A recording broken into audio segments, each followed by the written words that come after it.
got stragglers.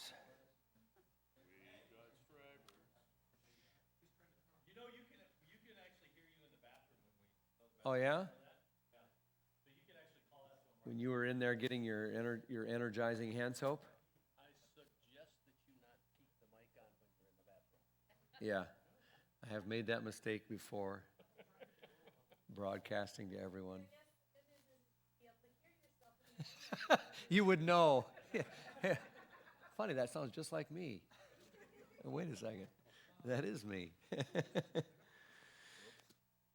Okay, let's jump in again. We're running through some things that are marks of a church in our new post-Christian world, a church that thrives and flourishes, a church that engages its missionary mindset is going to be a church, first of all, that is what? Mission-driven. Second, it's going to be a church that's truly externally focused, okay? Externally focused. Like where the gaze tends to go, where we tend to sort of look as a church. Where's our attention? Is it inside the walls primarily, or is it outside the walls? Are we thinking about, when we say our community, do we mean our church, or do we mean the city, town, or community in which we're placed? Kind of which is your primary sort of look there? So one of the really good changes that's happened in churches in the last, I think, 15 to 20 years is more than in the past, in the sort of 70s and 80s era, churches get involved in their communities a lot more than they used to. And this is a very good change. What we're talking about here is maybe going a bit further than saying, yeah, every fourth Saturday we go to the soup kitchen, or do a service project periodically, or take a mission trip once a year. But as a focus, as a sort of, where do you consider the mission happens? So it's a sort of a mindset. Like if I think church kind of happens in here, and this is what, when I think of church, I think of our weekend services and our Sunday school program and our small groups. That's a certain mindset, but an externally focused church is going to increasingly begin to realize that your big imprint and impact is outside the four walls, and you begin to think more in those terms. It's more of a decentralized, you could use that word, a decentralized understanding of what the imprint of the church is. So it's a little less about going to church as a focus and a little more about being the church, okay, as a focus. You think of Jesus and how he arrived on the scene. When he first arrived, Luke chapter 4 tells about the day he strolled into the synagogue, grabbed the scroll, and what does he say? He quotes out of Isaiah, and he says in Luke 4, "The Spirit of the Lord is upon me, for he has anointed me." Listen to how Jesus described his reason for coming and what that mission looks like. "To bring good news to the poor. He has sent me to proclaim that the captives will be released, that the blind will see, the oppressed will be set free, and that the time of the Lord's favor has come." And he rolled up the scroll and handed it back and sat down, and everybody was staring at him. Like, He's saying that prophecy from the Old Testament is happening now in him, and he says, I'm it, and that's why I'm here. And so you begin to see that the good news is not only good news for when you die and go to heaven. It is good news now because blind people will see. You'll see the captives set free. You'll see the poor filled. And Jesus taught this way again with the Beatitudes about how, the things that those who are without will experience some kind of reversal through the kingdom of God. And that this is to happen not just in heaven, but happens now. And that if that's going to happen, it needs to happen for the people who most need it to happen. And it turns out those people aren't already part of your church. Make sense? So this is where we sometimes use language like, we need to move beyond attractional to missional. Now, I hate some of that language and what it's become, but attractional is a model where it says, our basic model is come and see, come and see, come and see. I built a lot of our ministry in early years around that idea because I wanted people to come and see what God was doing. In fact, you see this in the New Testament. You see the early apostles kind of say, hey, come and see this Jesus. Come and see, come and see. You see that. It's legit. And there is a thing where we still want to invite people. Our greatest outreach is Christmas services are our greatest outreach. We say, come and see, come and see. We're like crazy, and we tell everyone to get after their unchurched friends and invite them. So that's still legitimate. But we have to get beyond that model, which I would call attractional, where we're like attracting into a center, and move more to missional, where we're telling those who are already in the center to go out, externally focused. That's what that means. Beyond come and see, to go and be the church. Remember the old thing? Here's the church and here's the steeple.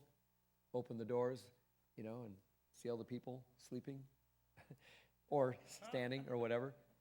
Well, now it's like, here's the church, here's the steeple, open the doors and get the people out of there, because that ain't really the church.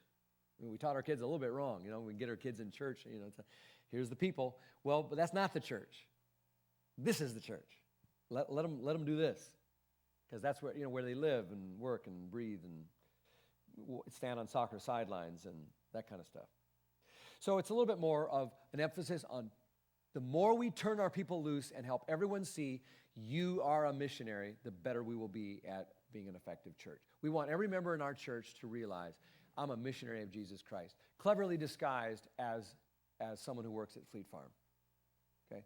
I'm a missionary of Jesus Christ, cleverly disguised as a building contractor. I'm a missionary of Jesus Christ, cleverly disguised as a retired physician. Okay?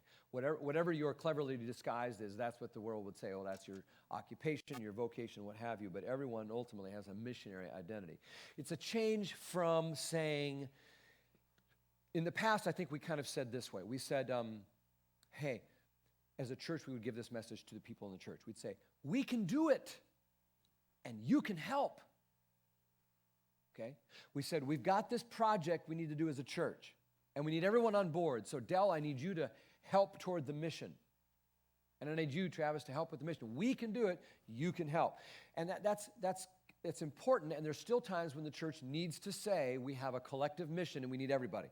The externally focused reality in our day and age needs to shift, though, to more of a you can do it, and we can help. You are a mission. You have a calling. You have a purpose. You have a ministry. And the church is here to resource you, equip you, prepare you, send you, encourage you, help you to fulfill your calling. And together we help each other in our missions. And that's what the church really is. A collection of people who are following Jesus together. You see the difference? You can do it, we can help is a different message than come into our church and we're going to give you a job. You're going to pass out bulletins at the front door or whatever. You can help that way. That's good. But we want to go beyond that to say when you're done passing out bulletins, you're going to walk out that door, and that's when you're on a mission and you can do it. You can do something really significant in your life, your family, your neighborhood. And we're here as a church now to help prepare and equip you to do it. That's a different mindset you didn't have to worry about in a church culture, because all you had to do was say, come and see. Now we got to say, go and be, so we better help them do it. So it's a different mentality. And so in this way, the greatness of a church is no longer going to be measured by its seating capacity. It's going to be measured by its sending capacity. Like, are we really, like what percent of our people would be engaged on mission in their life? If a church has a high percentage, 80%, I don't care if they got 50 people in their church, if they got 80% of their people on mission, that's a healthy, successful church. So we need this kind of change. Now, I'm coming to you from a guy, I'm at one of those big fat mega churches, okay? So I kind of like, if I get to win under the old rules, okay? So I get to win, because I got the big church. And that was, for a lot of us, thought that was the win. Well, that ain't the win, okay? Having a big church now is actually sort of there's still some Christians who look up to that, but not the secular society doesn't admire a mega church. I'll promise you that, okay? So this changes the scorecard for what a win is. And the win is not the seating capacity, it's the sending capacity. How engaged and externally focused are we really in our service? And I'll tell you what we do at our church. I'll give you one practical example here. We have an ordination service. We call it a commissioning service for every member of the church about every 18 months. I preach my best sermon I know how on what ministry is and how to give ministry away and how you're called and you're a priest. Did you know you're a priest? And they're like, I'm a priest. I didn't know that. Yeah, that's what the Bible says. You're a saint and you have a calling and a mission and a vocation and you're called and you got gifts to give and stuff to offer and you need to figure out what's your mission field. And where are you supposed to serve? And I give 100 examples. We have a couple people tell their story, and everyone at the end's like, I guess I want to do something. We say we're going to have an ordination service, and we put people like elders and leaders all around the perimeter of our building, and we say for the next few minutes, you fill out that card you have in your hand, and it says, my name is and my mission field is, and you fill in those blanks. Where is God calling you to serve and to reach someone and to be on mission for him? And so people are filling it out. You know, my name is Sue, and my mission field is the soccer moms I hang out with every Wednesday. My mission field is my workplace. My mission field is the kids I coach in Little League. My mission field is my family, you know, whatever it is.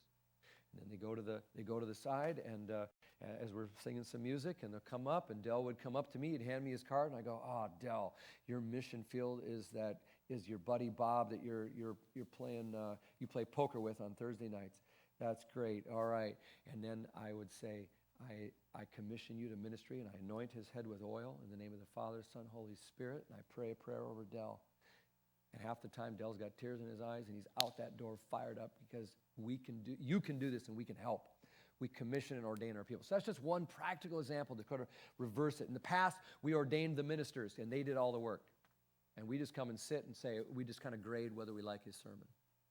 That ain't the church. That's not the New Testament model at all. The New Testament church was externally focused. And it changes consumers to producers. And turns out that level of engagement where people are engaged in ownership of the church is the thing that makes a difference anyway. This is what we should have been doing all along. But now our society is going to demand it. There's a bunch of other stuff I could say. I wanted to give you one.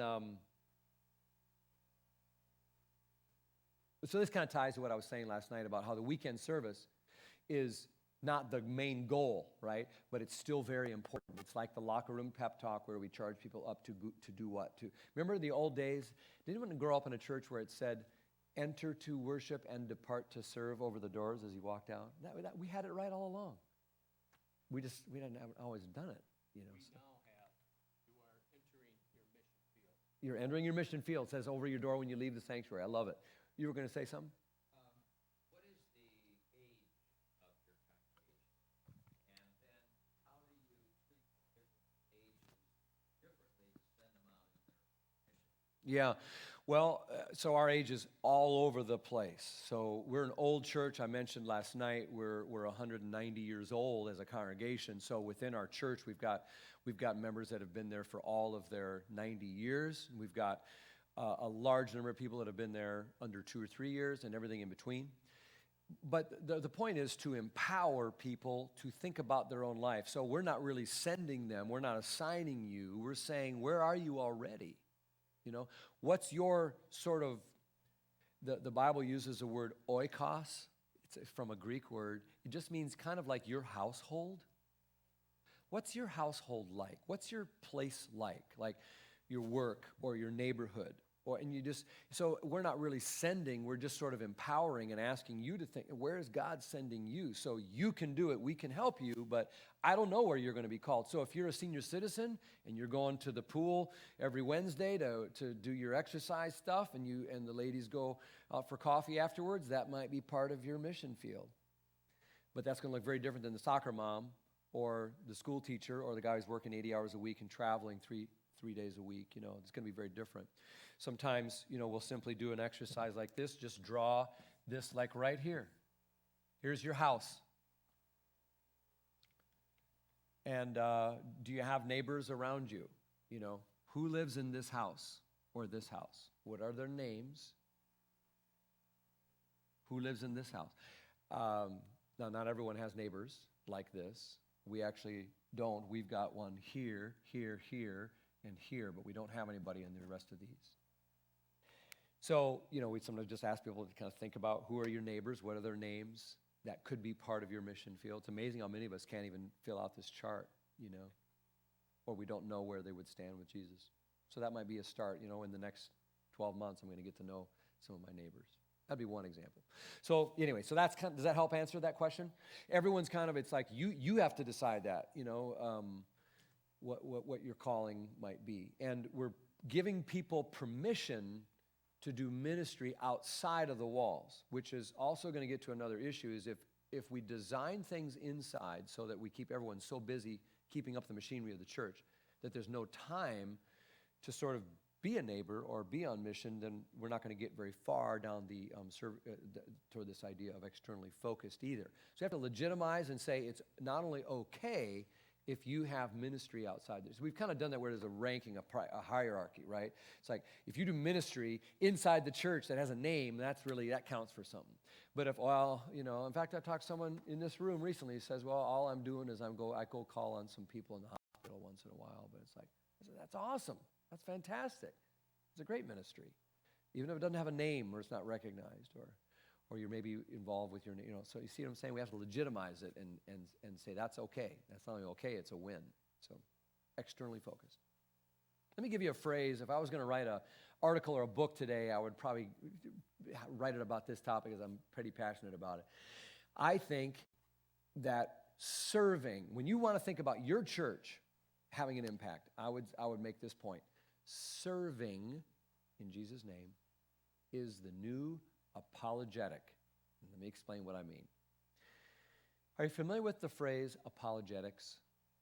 Okay? Apologetics is the field of the defense of the gospel. It is the field of making Christianity believable and credible to someone who has doubts or is skeptical. Traditionally, the field of apologetics has been mastering some sort of information about maybe the truthfulness of Scripture. So I'm going to show you that the Bible is reliable because I've got these manuscripts and they were transmitted this way, and I make this case, and that's sort of the field of apologetics. And at the end, I get all these facts lined up, and there's this evidence that's there, and I'm sort of persuaded by that. That's apologetics. And the history of the church has been propped up by apologetics. So when people tried to attack and say Jesus wasn't real, they said, "Oh, let me show you how you're wrong on that," and that was defense. That's apologetics. In our era, when I grew up, some of you remember the name Josh McDowell. Does anyone old-timers remember Josh McDowell? They got a couple nods. He was a guy who wrote a book called Evidence That Demands a Verdict, and it was all kinds of facts and evidence and proofs about Christianity. And the thinking was you could sort of almost argue someone into the kingdom that way intellectually based on this stuff that nobody really believed, but I had the tough apologetics case, and there are many examples of someone like Lee Strobel, if you read Case for Christ. That's classic apologetics. He was a guy who was a skeptic, and he kind of looked at the evidence, and I got to believe this stuff. Same thing happened to C.S. Lewis. Okay, what happened is culture changed in a postmodern culture, and without going into too much about what postmodernism is, they just don't value the evidence the way they used to. And now, what my contention is, if apologetics is making Jesus and his church credible and something I got to pay attention to, it's not going to happen the same way it did years ago when, in our culture right now, where Josh McDowell said evidence demands a verdict. We're not going to argue anyone in. I do think what turns heads and makes people notice and lends credibility is when we serve like Jesus served, selflessly, and in ways that make actual differences in the world, where people can see that Christianity is good and does good. And by the way, that's what Jesus said he came to do. And we're the body of Christ today. So it's right in our wheelhouse. It ought to be right in our wheelhouse. So this idea of serving as the new apologetic, I think, is something very, very important. And you probably all have examples. Dell just told me a beautiful example, in a way, of someone who was not a believer, left the church, but the evidence of someone's life and their commitment and consistency to Christ sort of just won them over time. And I think when Christians show up and shut up a little more, stop trying to argue with everyone and make our case, and adding more noise to the sort of already cacophonous, angry, vitriolic stuff that's out there, and just show up and shut up, serve our guts out, just like the early Christians did. Guess what? In the early centuries, this is how Christianity grew. They outloved people. They took care of the babies. They took care of the sick and the elderly. And the epidemics came through, and all society was being wiped out. The Christians were the ones who stayed, didn't run out of town. They took care of people. And the skeptics looked at that, and they said, there's something about those people. They're amazing. And people began to join this movement, and that's when we began to grow in our greatest era in the first 2 or 3 centuries, was because we outloved and served people. I think we live in a similar era today. Let me show you something. Do you have what's the next slide, Marcia? Nope. Okay, let me show you something here that I'll give this to you really quick, and then we're going to move on to our next thing on change.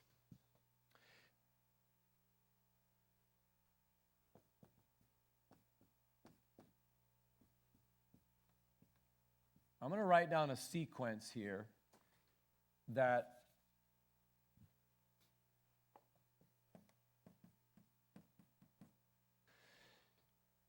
represents what evangelism and effective church model looked like from like 1940s to 1970 something.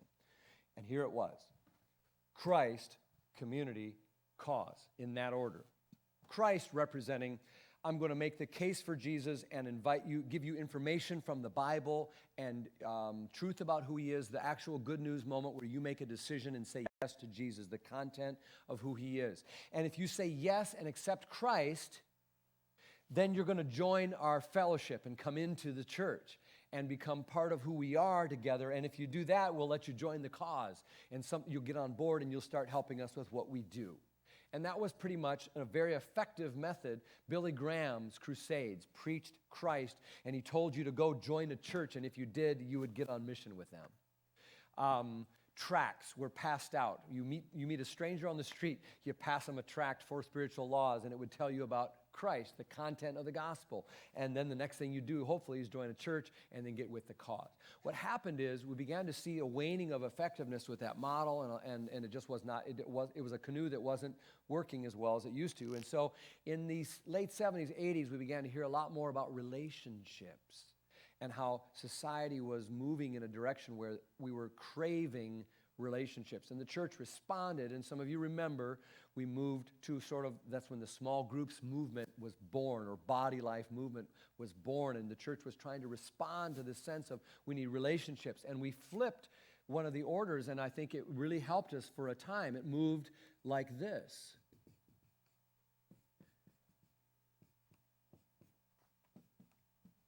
So what we started to say was things like, you know what? You can belong here even before you fully believe. Because we believe that if you belong here, that's going to be the best way to help you finally get to believe. And so you could come and hang out and be part of this church, join a small group or whatever, before you finally would then accept Christ, and then you would get on board with the cause and join in the mission of the church. Does this make sense?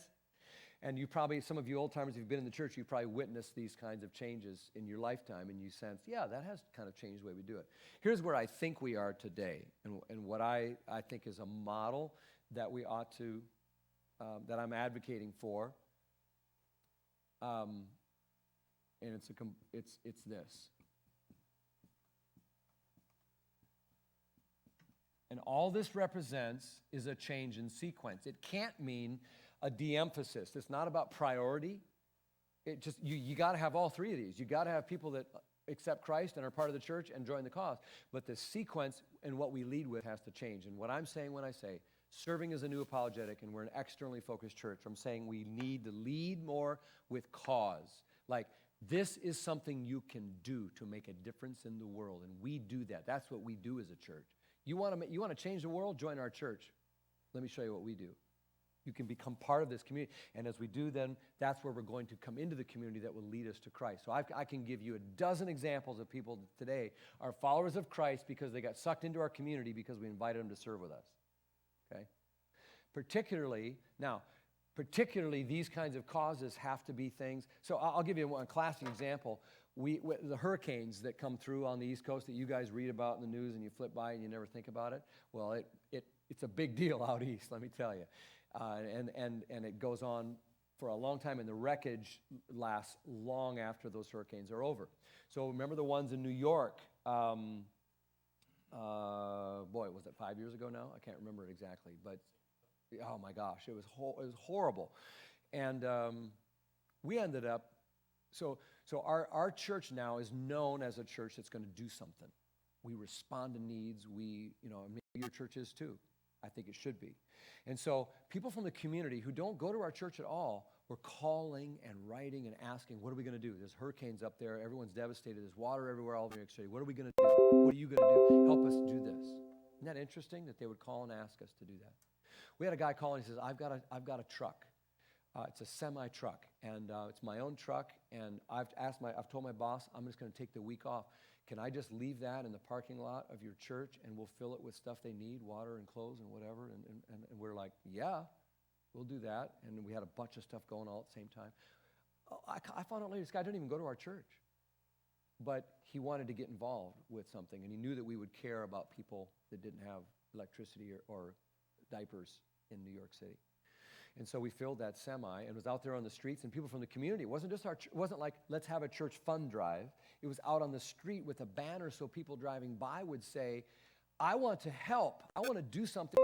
This is the strongest driver in our society today, is to make a difference in a negative world, to be a positive life giver. So the church should be in the center of that activity. So people saw it. They brought stuff. We told them what to bring. We sorted it out, and you can sign up and pack that thing. The thing was filled like 2 days.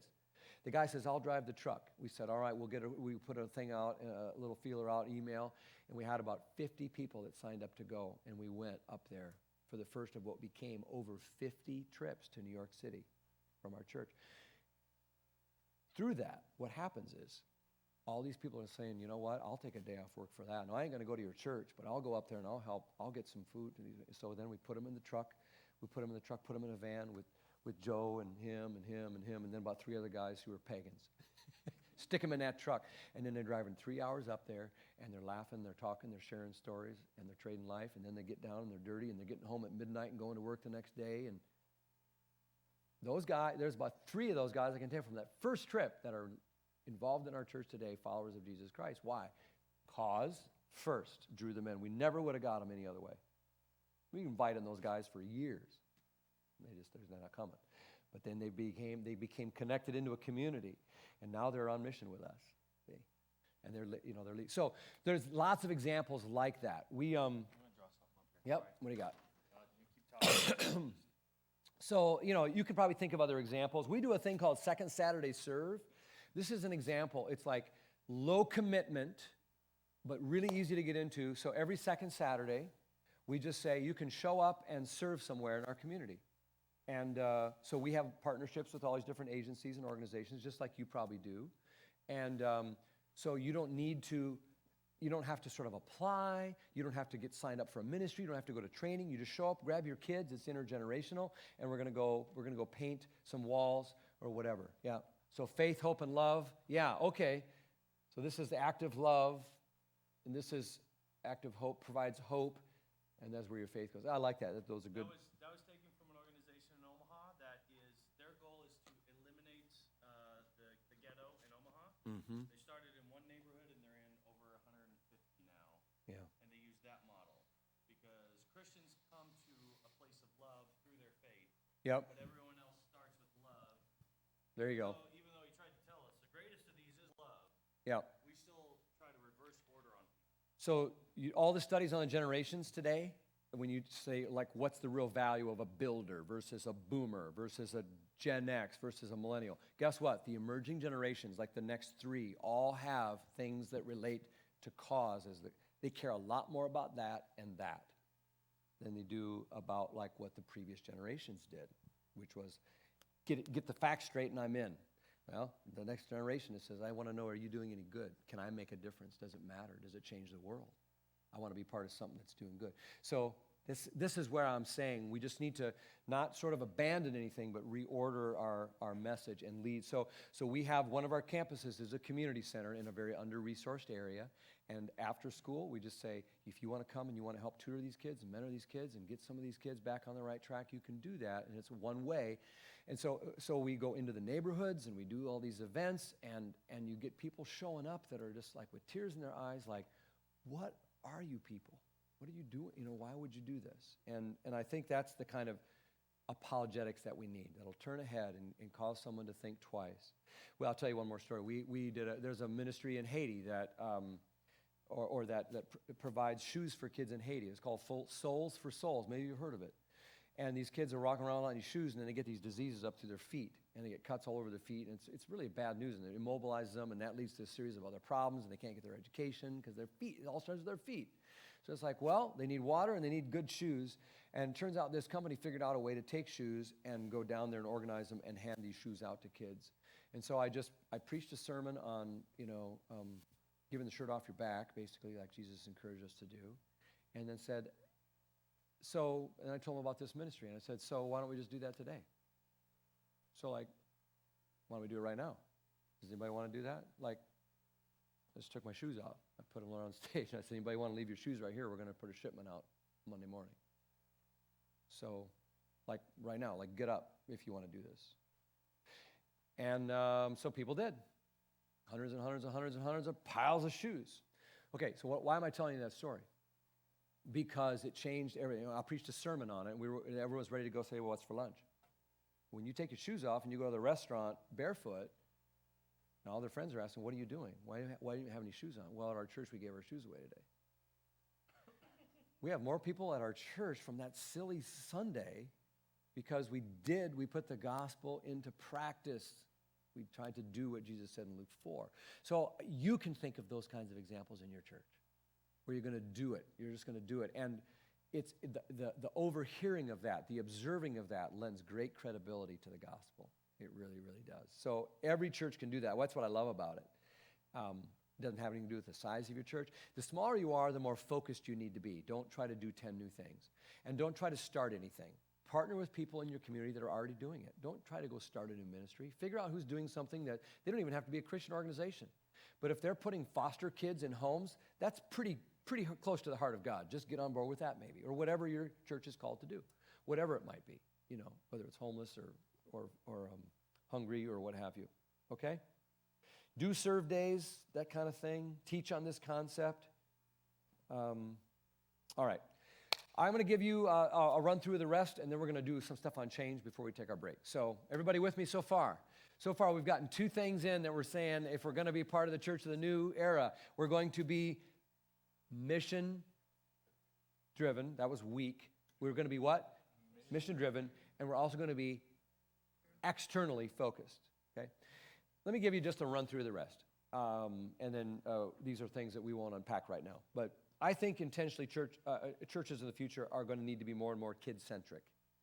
This is an area that people are panicked about their kids. They were not parented well themselves, and they don't know what to do. They don't know how to be parents. The family's broken down. We got more single parents than double parents. We got so kid-centric is a huge need. Jesus put it at the center of his mission. He seemed, let the little children come to me when they were talking about important adult stuff, and they said, get the kids out of here. Jesus said what? No, you let the little children come to me. These are important. Let me give you some statistics. Do you have a slide here, Marcia? Yeah, look at that slide. How many of you were born, anybody born between 1925 and 45? Anybody in that era? We don't have any of the builders in here, do we? No one's old enough to qualify. You know some people in that era, and there's about a 60% chance that they are in church today. That's the truth. If you look at the boomers, I bet we have a lot of boomers born between 46 and 64. Raise your hand if you're a boomer. Lots of us are boomers, okay? About 40% chance that a boomer in America is in church today, okay? How about Gen X, 1965 to 1983, okay? A bunch of you too, yeah? All right, about 20% chance. How about millennials, born 1984 or later? Got a couple of you. We need more of you in this room, all right? About 10% chance that your peers are in church today. And the next generation is about 5%. That's a pretty ugly trend, guys. The most visionary thing your church can do is not just sort of try to get healthy today, but leave a legacy for tomorrow where you're drawing in young families and young kids and drawing them to Christ. How many of you received Christ, made a decision for Christ between the ages of 4 and 14? Raise your hand. So, looks like a little over half maybe. Usually it's a little higher. It's usually about 70 or 80%, but there's a huge window there. It's called the 4-14 window. About 80% actually come to Christ usually. People who come to Christ today, about 80% of them do so between the ages of 4 and 14. So we need to just do everything we can. So we need to get younger, get our kids in service, involved in the services and so forth. So, all right. I'm just going to run through the rest then. Number 4 would be focus on engagement more than attendance. We've talked about this a little bit. Attendance is in decline. We got to stop making it the goal. Jesus didn't say, attend me. He said, follow me.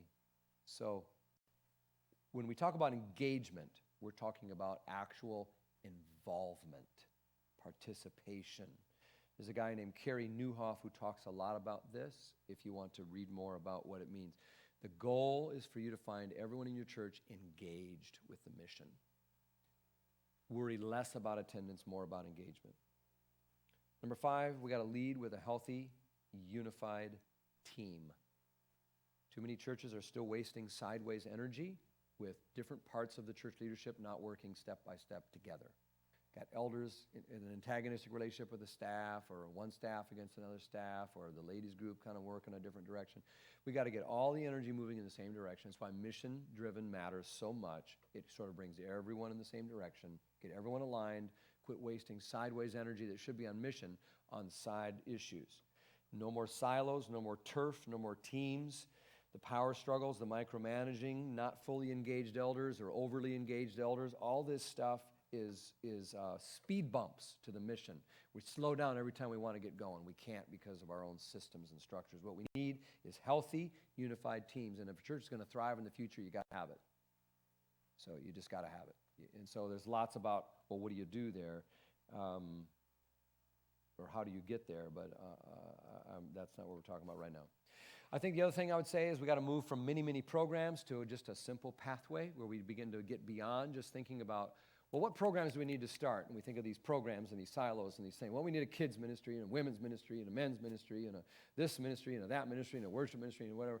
And instead, we need to think about how do we move people this way? Instead of these different ministries that we do, I think we got a simple diagram here that kind of, what it says on the right is more of a pathway. So just like as we move from worship to service into groups and serving and so forth, just what are the few things? And I know a lot of little churches have way too many things going on, and they're just doing everything they can just to keep those spray of programs happening. Got to have a prayer ministry. We're trying to start a Spanish ministry, doing a Bible study. Got a Wednesday night thing, got a Sunday night doing Awana, college age and all that stuff. It's like sometimes we just need a little less is more, and think about pathway. Like, how do we move someone from -3 to -2 to -1 to conversion to +1 to +2 to +3? So how do we actually move people toward maturity in Christ? How do we make disciples, and how do we make better disciples? So we think about steps and a process rather than programs that run this way. Does that make sense? How do we actually move people? So, because if you're developing disciples, you lead a church differently than if you're running programs. Because programs run, and then you don't know if you won or not. You ran the program, and you count up how many people came, and it's great. But did anyone get closer to Jesus? I don't know. We don't have any way of measuring that, because that's not what we're trying to do. We're trying to run programs. So everything we do at our church has to justify its existence. Whatever program, however sacrosanct, has to justify its existence because it's part of a process or a pathway that's moving someone from here to there on the journey. It doesn't matter what event it is. It's either an evangelistic event that's reaching lost people and trying to get them in the door, or it's an event built for brand new people to help them get more solid in their faith, or it's for people who are kind of growing to help them become reproducing leaders, or it's for way out here to try to touch with those antagonistic people and get them to move up here. But if it can't show what we're doing, and then we don't want to do it anymore. We don't want to just have an event and say, well, was it a success? Yeah, 74 people came. It was a success. Well, what did it do? Well, nobody knows. It's just what we do. We're spinning our wheels. We're stuck. We're not going anywhere. We're playing church. So we've got to figure out, why do we do what we do? So I know that sounds kind of harsh. I'm kind of trying to fry up some sacred cows on purpose for you. But don't be afraid to get rid of some stuff. Simplify. Simple church is good. Number 7, expand and invest your online presence. Every church has free access to the internet. There are people who know nothing, sitting in their basements in their underwear, creating content on YouTube that have millions of followers, and they have nothing to say. Millions of followers. Because of the power of the internet. We've got the most important message in the world, and we're like, hey, can you come at 11 to our box, and we can talk to you? And I'm just saying it's not working as well as it could. We need to somehow expand and invest our online presence. I don't know what that means. I'll let you guys, you're smarter than I am. But I think we need to, every message ought to be put online. I think that we ought to do more with social media invites and empower our people to make little invites that they can send around or conversations they can start. But the Gutenberg press, 1500s, I think, changed the way the world communicated pretty radically because we had movable type and everything went crazy from there. You didn't have to sit in a room and handwrite everything anymore. Well, it changed the world. Well, internet has changed the world to that degree. There's no exaggeration there. It's changed it to that degree. It's a paradigm shift, and we're still trying to like print by hand here on some of the ways we're doing things. We got to figure it out. Every church of any size can do something with online. It doesn't cost a lot of money. It doesn't have to cost a lot of money. So we got to figure that out. I would say number 8, consider multi-site and engage with church planning. Every church church planning is like adoption. You either ought to be doing it or be helping and encouraging and praying for, supporting someone who is. Church planning is the same way.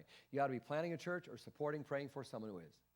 It's that important. We're not going to move forward at all if we don't plant new churches. Every church should be somehow involved in church planning. If you want ideas for how to help, and you don't have to do it the way New Life did, where they literally sent members down the road. You can give money or resources or prayers or partner with church planning in foreign countries or here at home, and I can give you a bunch of examples of ways to do that in high-impact ways. Number 9, pursue diversity. We talked about that yesterday. And number 10, define discipleship as personal transformation rather than information absorption.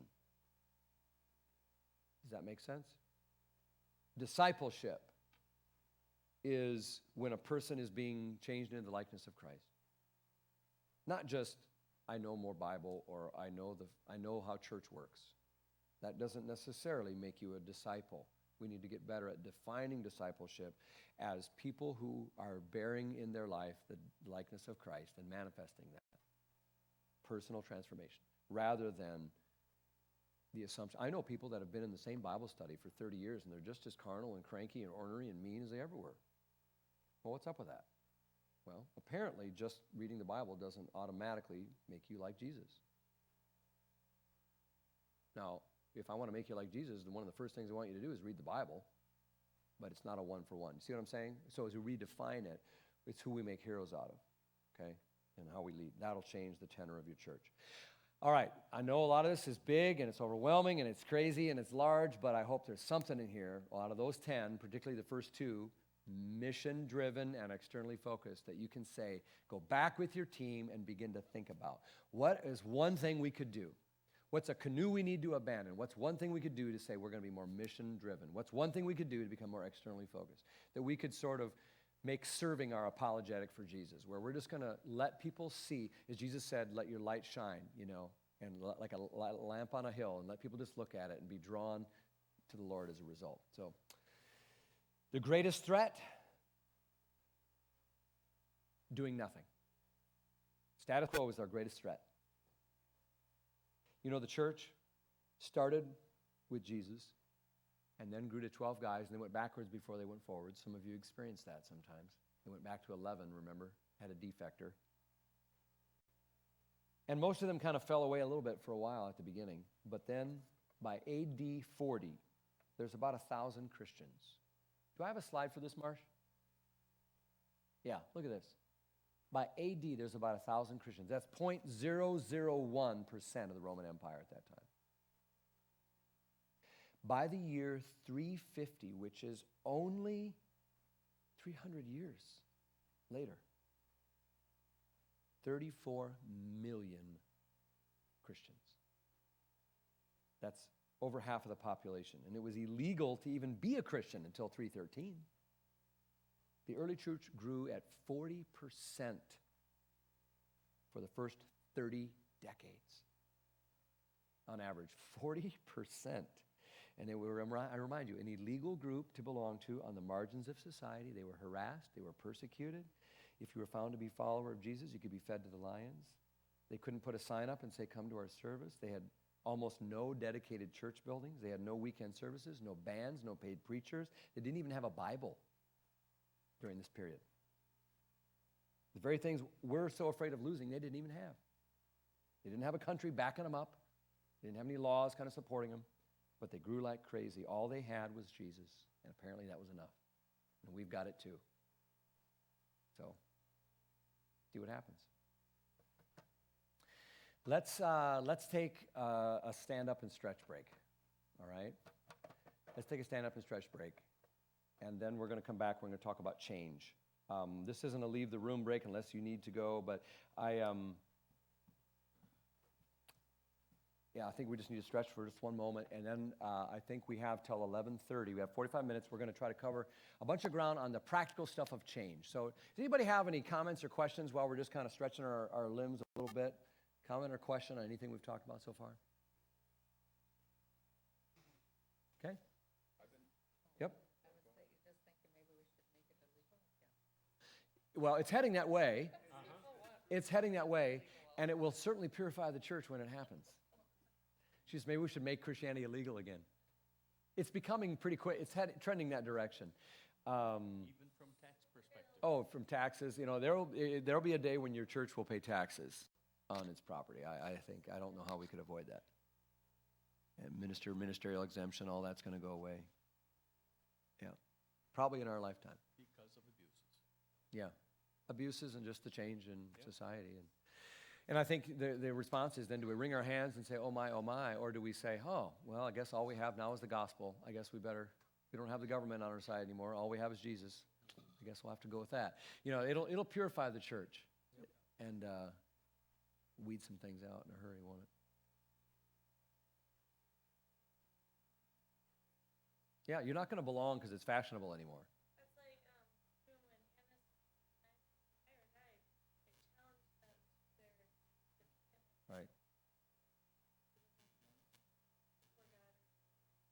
Right. There's a purifying effect there, for sure.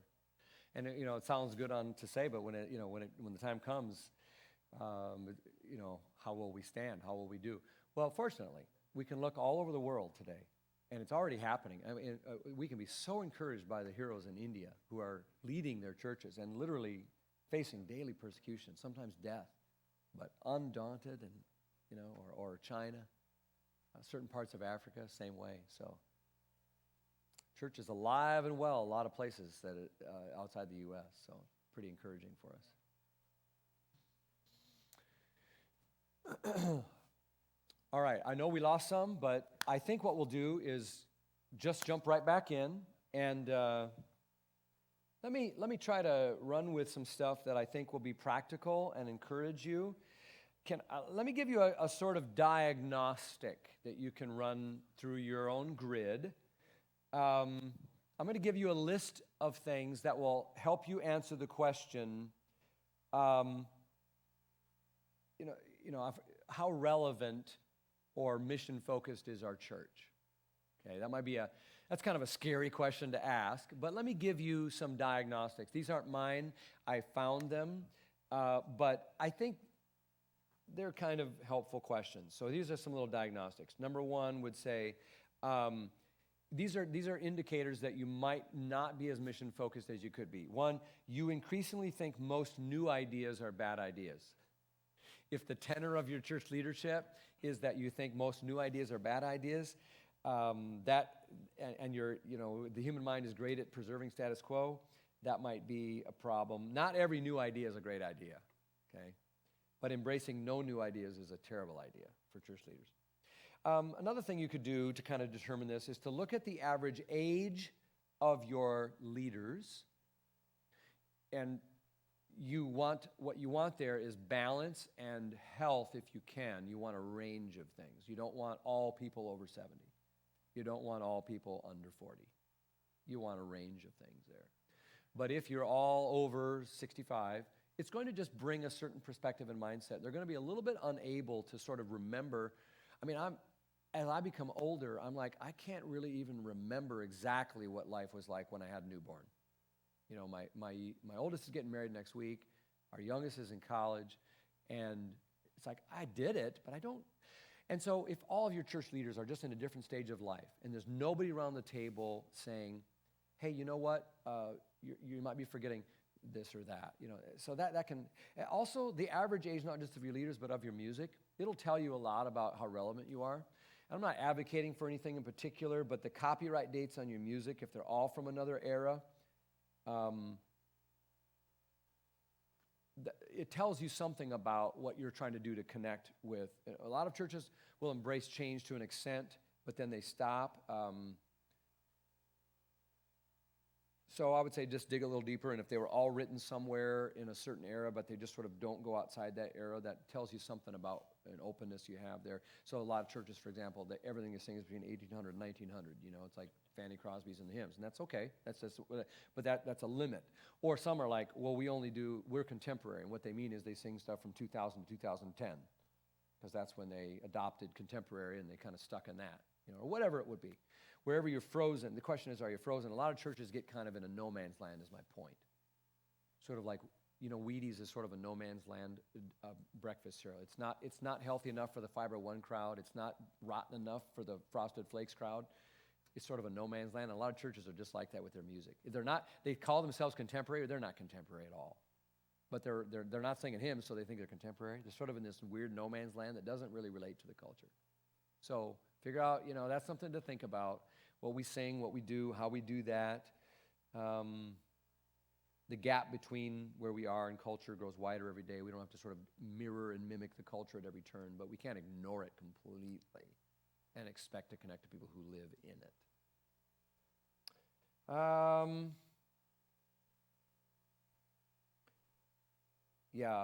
Let's see.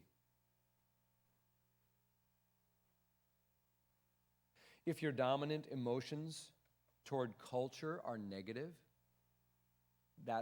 we talked about the fear factor a lot of us have about the changes we're seeing.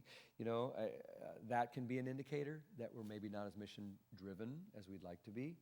If social media is any gauge of how many Christian leaders feel about culture, well, then the church is kind of in trouble, because it's a lot of all caps yelling going on, and it's a fear-based sort of antagonism toward culture. If you're telling the world how bad it is, that negativity leaks, and constantly criticizing the culture is no way to actually reach it. You can't really do both very well at the same time. So we have to just remind ourselves constantly, Jesus loved the world. He saw the mess. He saw the brokenness. He saw the godlessness, and he came to it anyway. He gave his life for it. He embraced it. He loved the world enough to die for it. We should care enough about the world to lay down some things as well. So one of the things that I see as a holdup to mission-driven churches, in churches that are of a smaller size, is that the expectations on the minister are built in to kind of hold things back. Let me tell you what I mean. There's an expectation on the minister that he will be the primary caregiver, that he will attend to all the sort of long list of things that we have assigned to the minister. They're not in the Bible anywhere, but we sort of assume that they are. And so we give them to the minister to do. And that includes being the primary caregiver. So that means that there's an expectation. If someone's sick, he's going to go visit them in the hospital. If they're at home or shut in, they're going to go do that. And we do that because that's the job of the minister, and we're busy living regular lives. Every funeral, every wedding, make house calls, call on visitors at the church, and this kind of thing. The problem with that is a couple things. It doesn't scale very well, meaning that it limits the size of the church. You've just determined the size of your church. You've certainly capped it at 200, okay? Because there's no human being on earth that can keep up with all of that beyond that.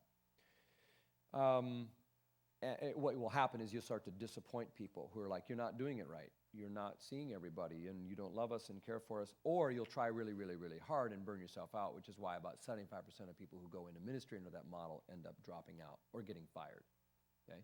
That's a broken model. That's messed up, okay? That's pretty bad. But that's the rates. That's the numbers. It creates these false expectations that, someone will be here to see me and this kind of thing. I think the other problem with it is it's not biblical. The church in the book of Acts, there's no pastor running around taking care of everybody. The church had an external focus. And so we have to somehow figure out, if we're going to actually be externally focused and mission-driven, then there's got to be a way for the minister to own some of that. And if the minister is consumed with the traditional definition of what a minister does, which is, my schedule is filled Monday to Friday with writing, I got to write a sermon, I got to call on some people, and I got to take care of some stuff in the church, the maintenance and whatever else it is. There's very little time for that minister to be a sort of leader of a strategy or a missional movement. See what I'm saying? He himself is probably not going to have time to connect with outsiders very well because he's busy running the machine internally. And so I think I would invite churches to think about, what if we started just with the caregiving piece and sort of empowered more people in the church and trained our people over time to see, you know what, if Joe shows up as an elder in the hospital, that counts. It counts. And it is the real ministry of Jesus. And Joe happens to do that kind of thing very well. And people know it counts when they're on the receiving end sometimes. But once in a while, it's amazing. People still say, yeah, it was great that you came by, Joe. Could you mention to Jeff to tell him I'd love a visit from him? It's like, what? See, we just misunderstand what I think sometimes the church could be. So imagine if, I still am kind of old school on this, and I think that, I think it's still good for pastors to actually pastor and shepherd the flock. I think that's good. But I think there's also a matter of giftedness. And certain pastors have extraordinary shepherding gifts, and others have extraordinary leadership gifts and strategy gifts. And it's amazing sometimes we'll take someone with leadership and strategy gifts who could really help think about how the church could move forward, but we're like, no, we don't have time for that. We need you to run around and do what 10 other people could be doing just as well. We want you to do it because it's what we think ministers do. And in the meantime, we've also just taken the one person that we've hired to help lead the church forward and guaranteed that we'll never be mission focused or externally focused, because all his energy is spent doing internal stuff, taking care of the flock. So there's a difference between a shepherding leader and a sort of strategic leader, visionary leader. So I realize not everyone's gifted with the same sort of vision and strategy and all that, but I think this is one thing that if we're interested in truly engaging the culture in the future, we're going to have to figure out how pastors of churches can be released from the traditional expectations where they're just primarily caregivers and chaplains of the flock. They've got to learn how to be missionary pastors. So they have time and ability on their own to do two things: to have real relationships in their own life where they're nurturing and doing missionary work, and where they're devising strategies for the church to do the same. Elders, as good as they are, if they're working jobs, don't have time to do that. They have really important responsibilities, but someone's got to own the store and help drive this thing forward. So that's just free from me. I think it's a challenge to smaller churches, and I think there's something there. I'm seeing some innovative small churches kind of start flirting with this and saying, we're going to own more of the mission ourselves and empower our members to do things that before we used to say that was the minister's job. Well, it's all of our job. But what if we did that together and freed up the minister to kind of do where his gifts best lead us forward to be truly mission-driven? But that's a conversation, and that involves change, which is where we need to go next. So let's move to a new session here. Let me pull up some new set of notes here. All right. Draw a line under your notes. We're leaving session 1 and 2 behind. We're going to try to rattle through some stuff on change. We'll kind of do it in short order here. I just want to give you something practical, because every one of us knows that change is an inevitable part of the church, and yet we struggle with it. I've been starting with jokes that I've noticed you really haven't laughed at very much and appreciate it. So I'm going to try it again just because I'm kind of a glutton for punishment. So there's a story about an old Navy captain who inspected the sailors, and afterwards he says to the first mate in charge, he says, man, your men smell horrible. They smell really bad. You got to do something about that. And he's like, yes, sir. I don't know what to do about it. And he says, well, why don't you tell them to change their underwear occasionally, okay? That would be a start. And the first mate says, aye, aye, sir, and I'll see to it immediately. So he goes right away, straight up to the sailor's deck, and he announced, the captain thinks you guys smell bad and wants you to change your underwear. So Pittman, you change with Jones. McCarthy, you change with Witkowski. And Brown, you change with Schultz. Now get going, okay? So, got it. What's the moral to that story? Well, sometimes change is necessary. Number 2, not all change is good. Number 3, not all change is the right change. When it comes to communicating change, there's a high probability of being misunderstood. Some changes really don't help anything. And someone may be promising change, but don't count on anything smelling any better. And sometimes change just stinks, but if you fail to change, it's going to be even worse. All right, there's a lot of applications, and we think, every one of us, you guys are stakeholders in churches, you know all about the battle with change in church, right? Change is inevitable. It's an important part of life.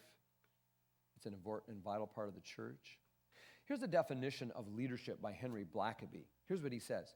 He says that leadership happens when someone recognizes that something in the world needs to change and does something about it.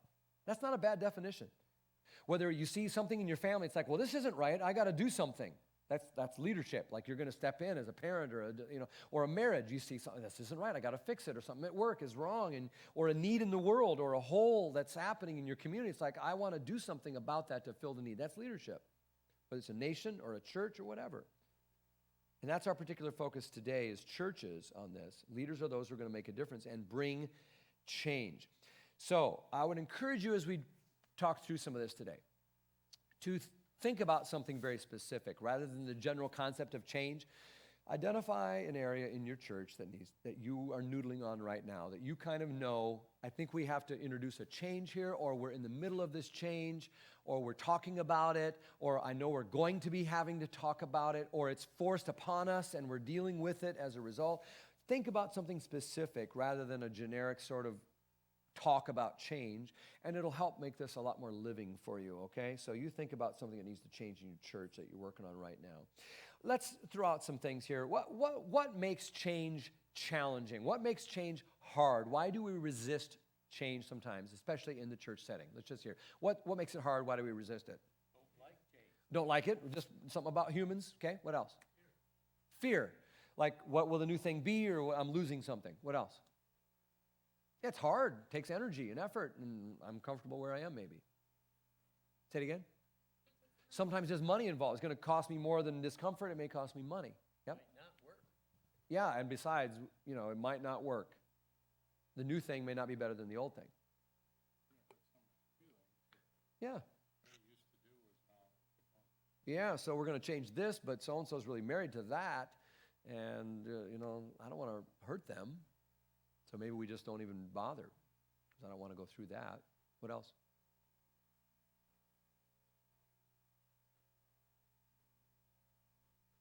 Might require me to do it. Mm-hmm.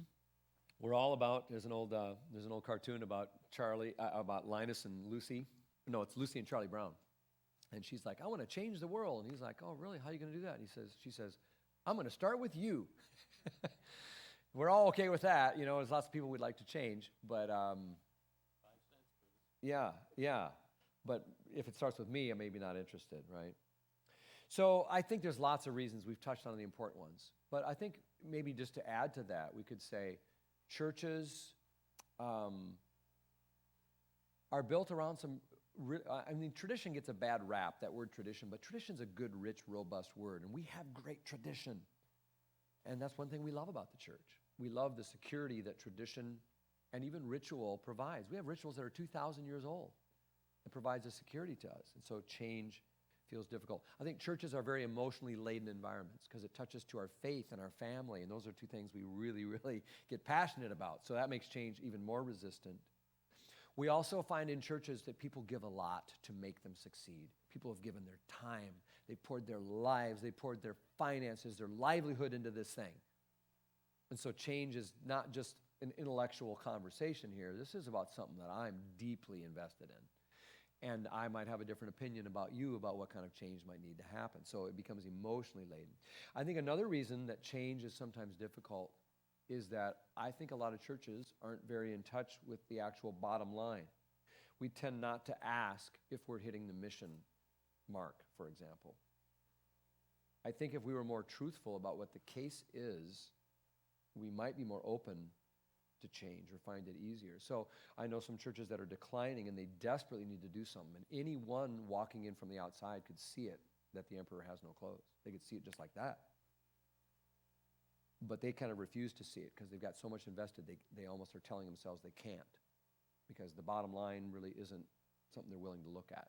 That's why I said the first task of a leader is to define reality, like what actually is the case. If a leader's job is to step into a need and meet it, well, you have to recognize what the need really is, even if it's your own life or family.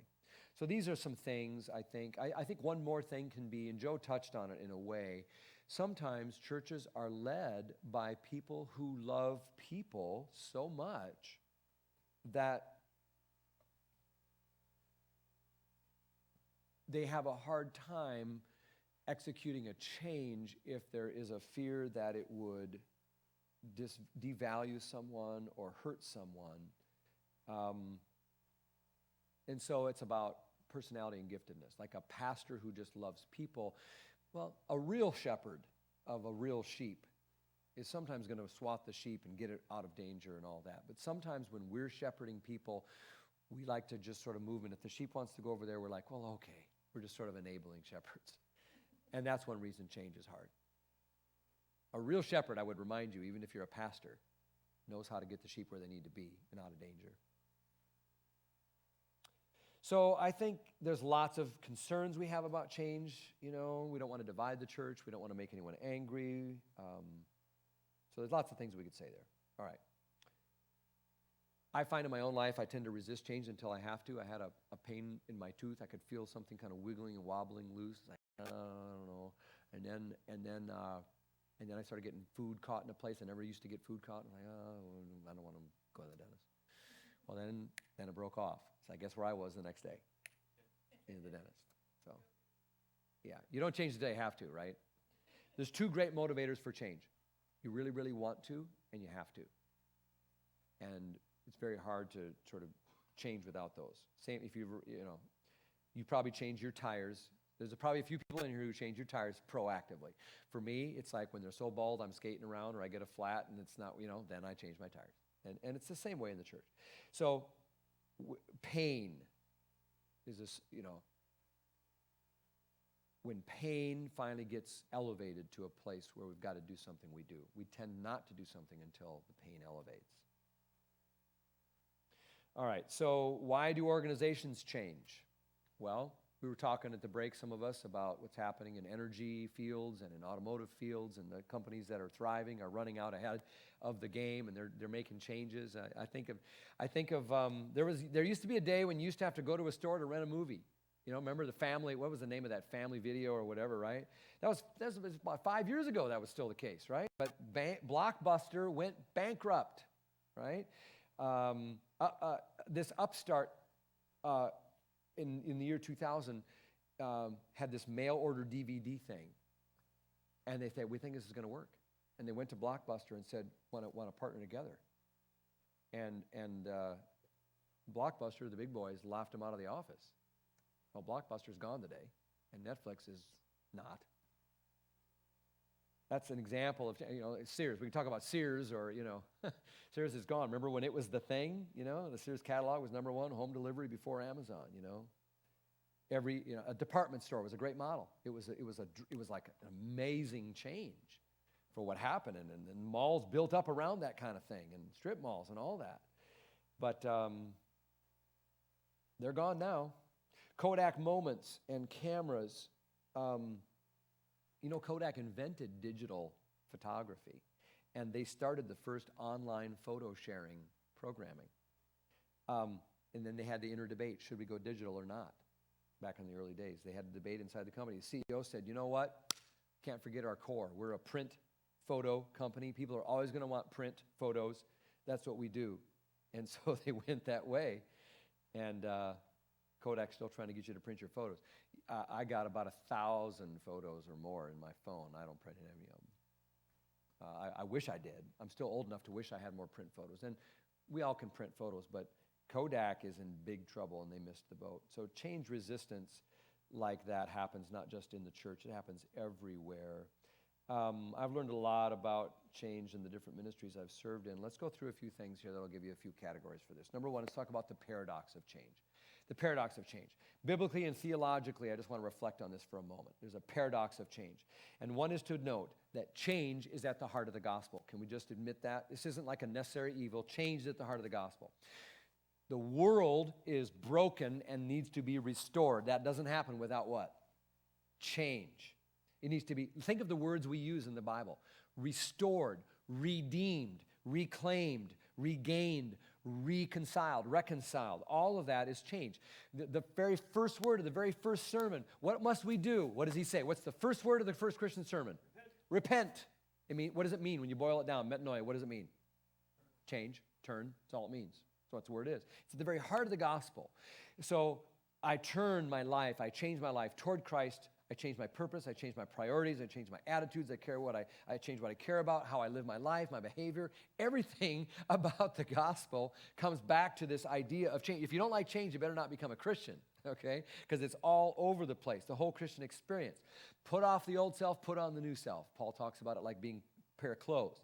See, I am making all things new, the book of Revelation says. The old is gone, the new has come, 2 Corinthians 5:17.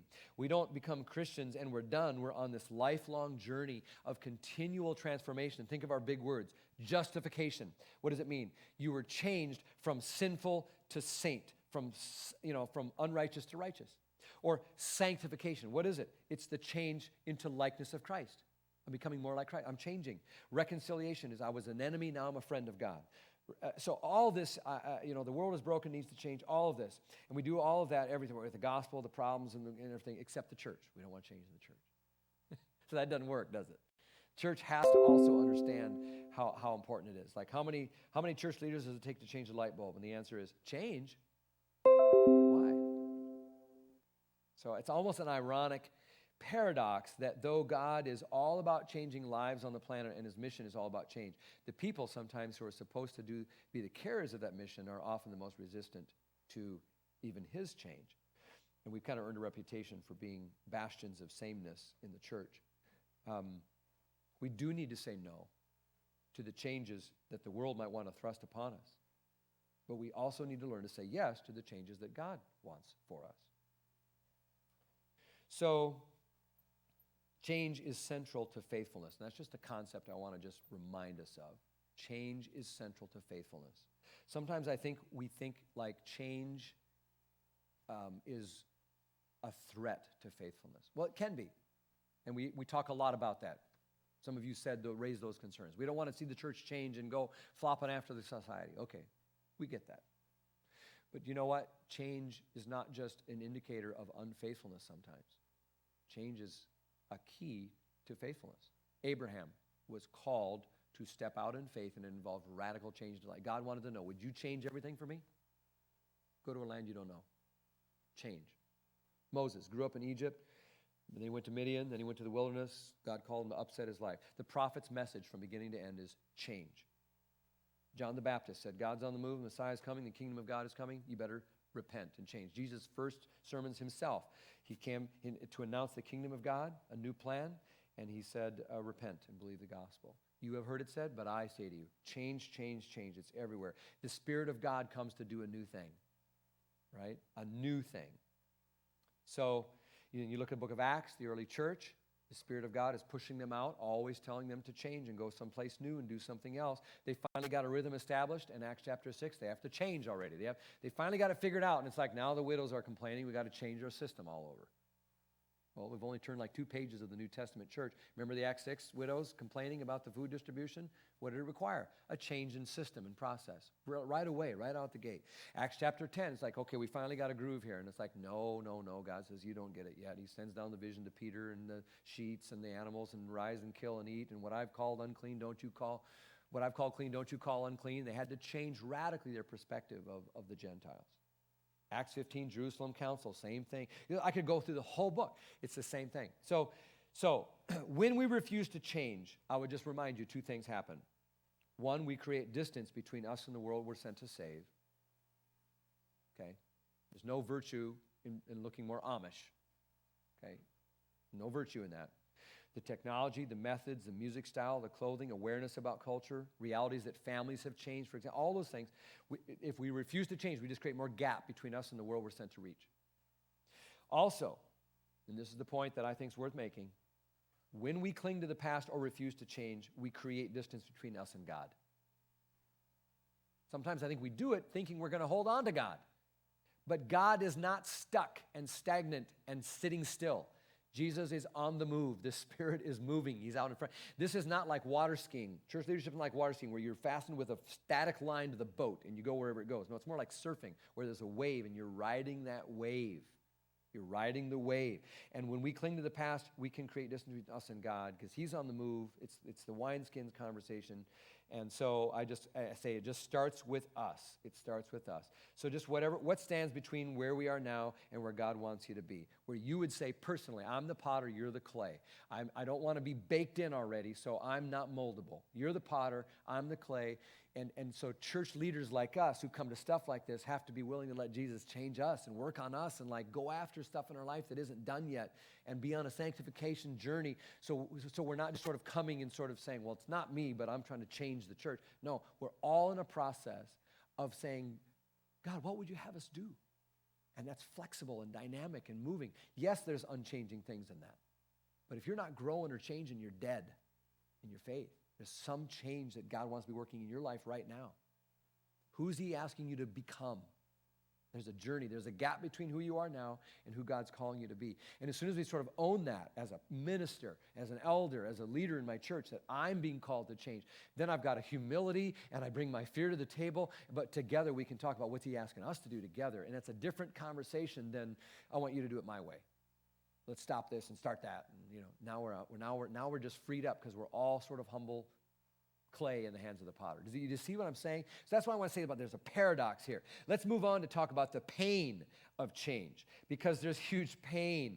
Sometimes you read a book and it seems like it's so helpful to you. I read one of those books. It's called Leadership Pain by Sam Chand, Chand. We read it together as an eldership, and it really helped us through. We had to make some big changes in our church, and it was like, wow, we needed that book. It helped us kind of deal with some of the discomfort, pain, and fear we had as we had to make these changes. I recommend it to you. It's called The Pain of Change or something like that by Sam Chand, Chand. He's a Christian leader. So pain is an inevitable part of life. Jesus had a lot of pain in his life. Paul had a lot of pain in his life, but God always used that pain to create growth in their life. And pain is always a part of progress. Okay? There is no progress in your life without pain. In the times of comfort and ease and coasting, where there's no pain, you're not really growing. It feels better. I like those times. But they're never the times of my growth spurts. They're never the time of my real learning. They're never the time of my real moving forward. It's the discomfort and the frustration and the hard and the difficult that always produces change. Every progressive period of your life in your church or your personal life, there's pain involved. So we've got to learn to recognize that pain is not our enemy. Pain is our friend. And in the hands of God, it becomes a redemptive tool. And the Bible, the gospel is filled with this idea. Don't be afraid of pain. It says, don't be surprised when you're suffering for Jesus. That's going to be part of the territory. Jesus took up a cross.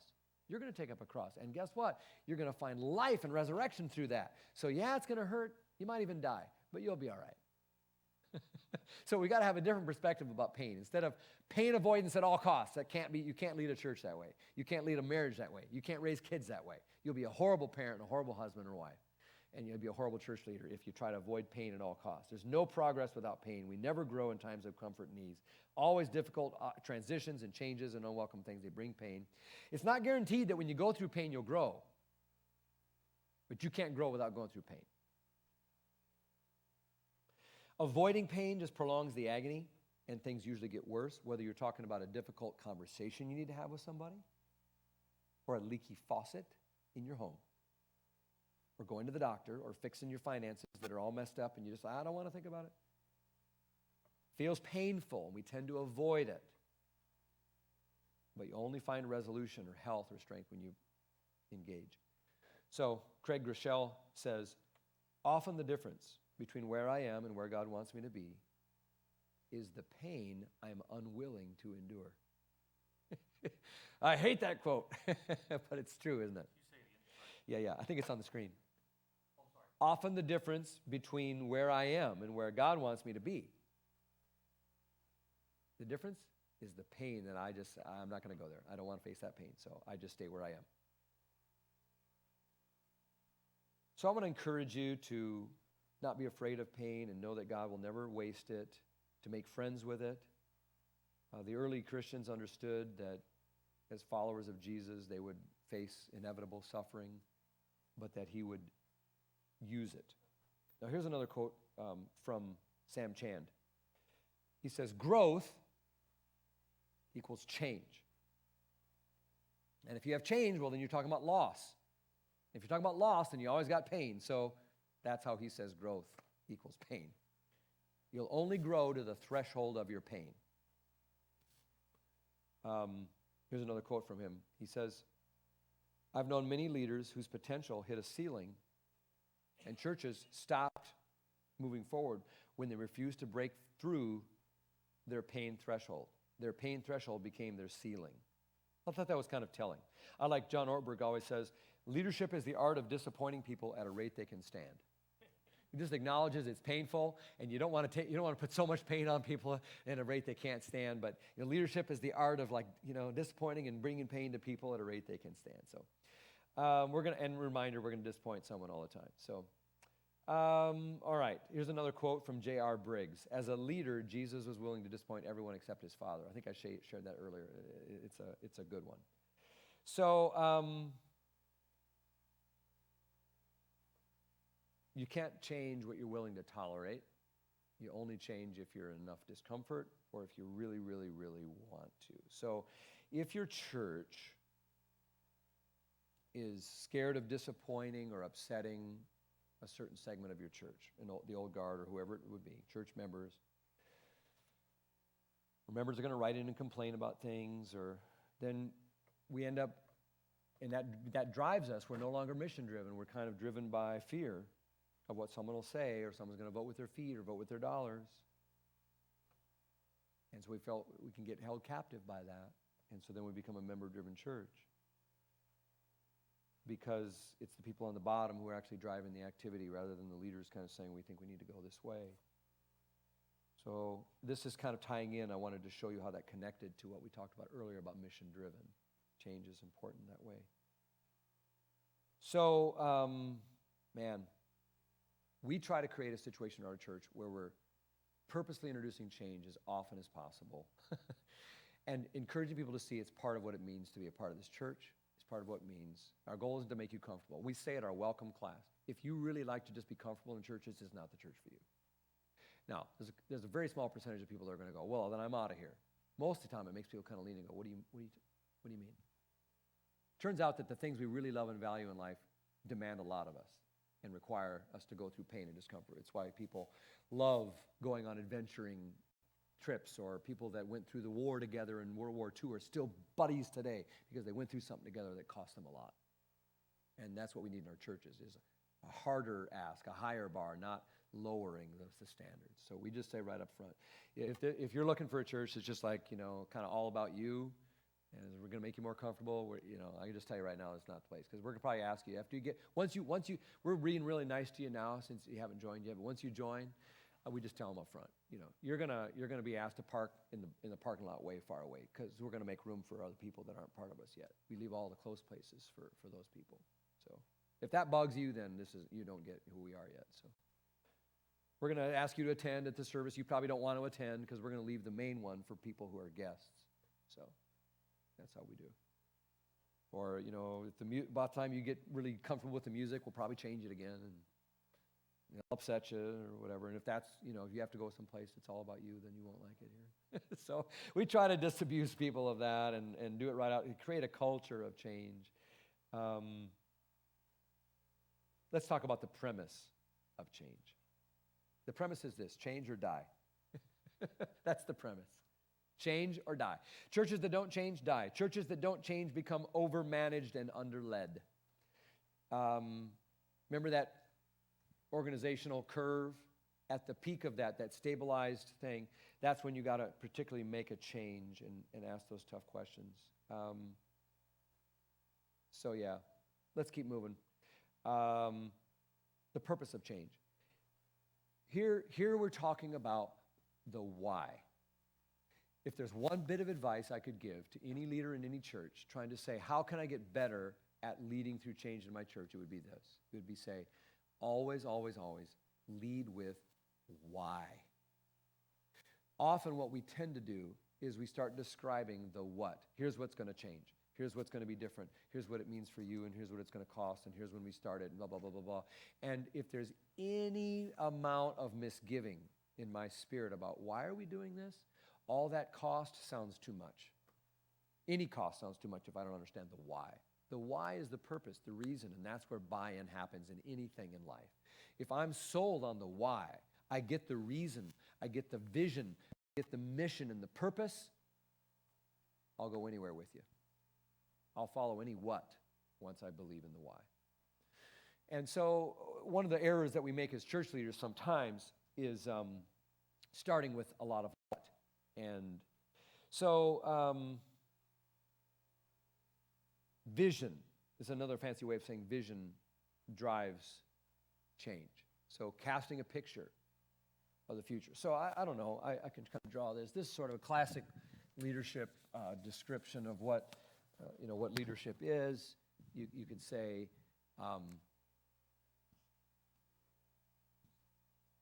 this is where we are. First job of a leader is to what?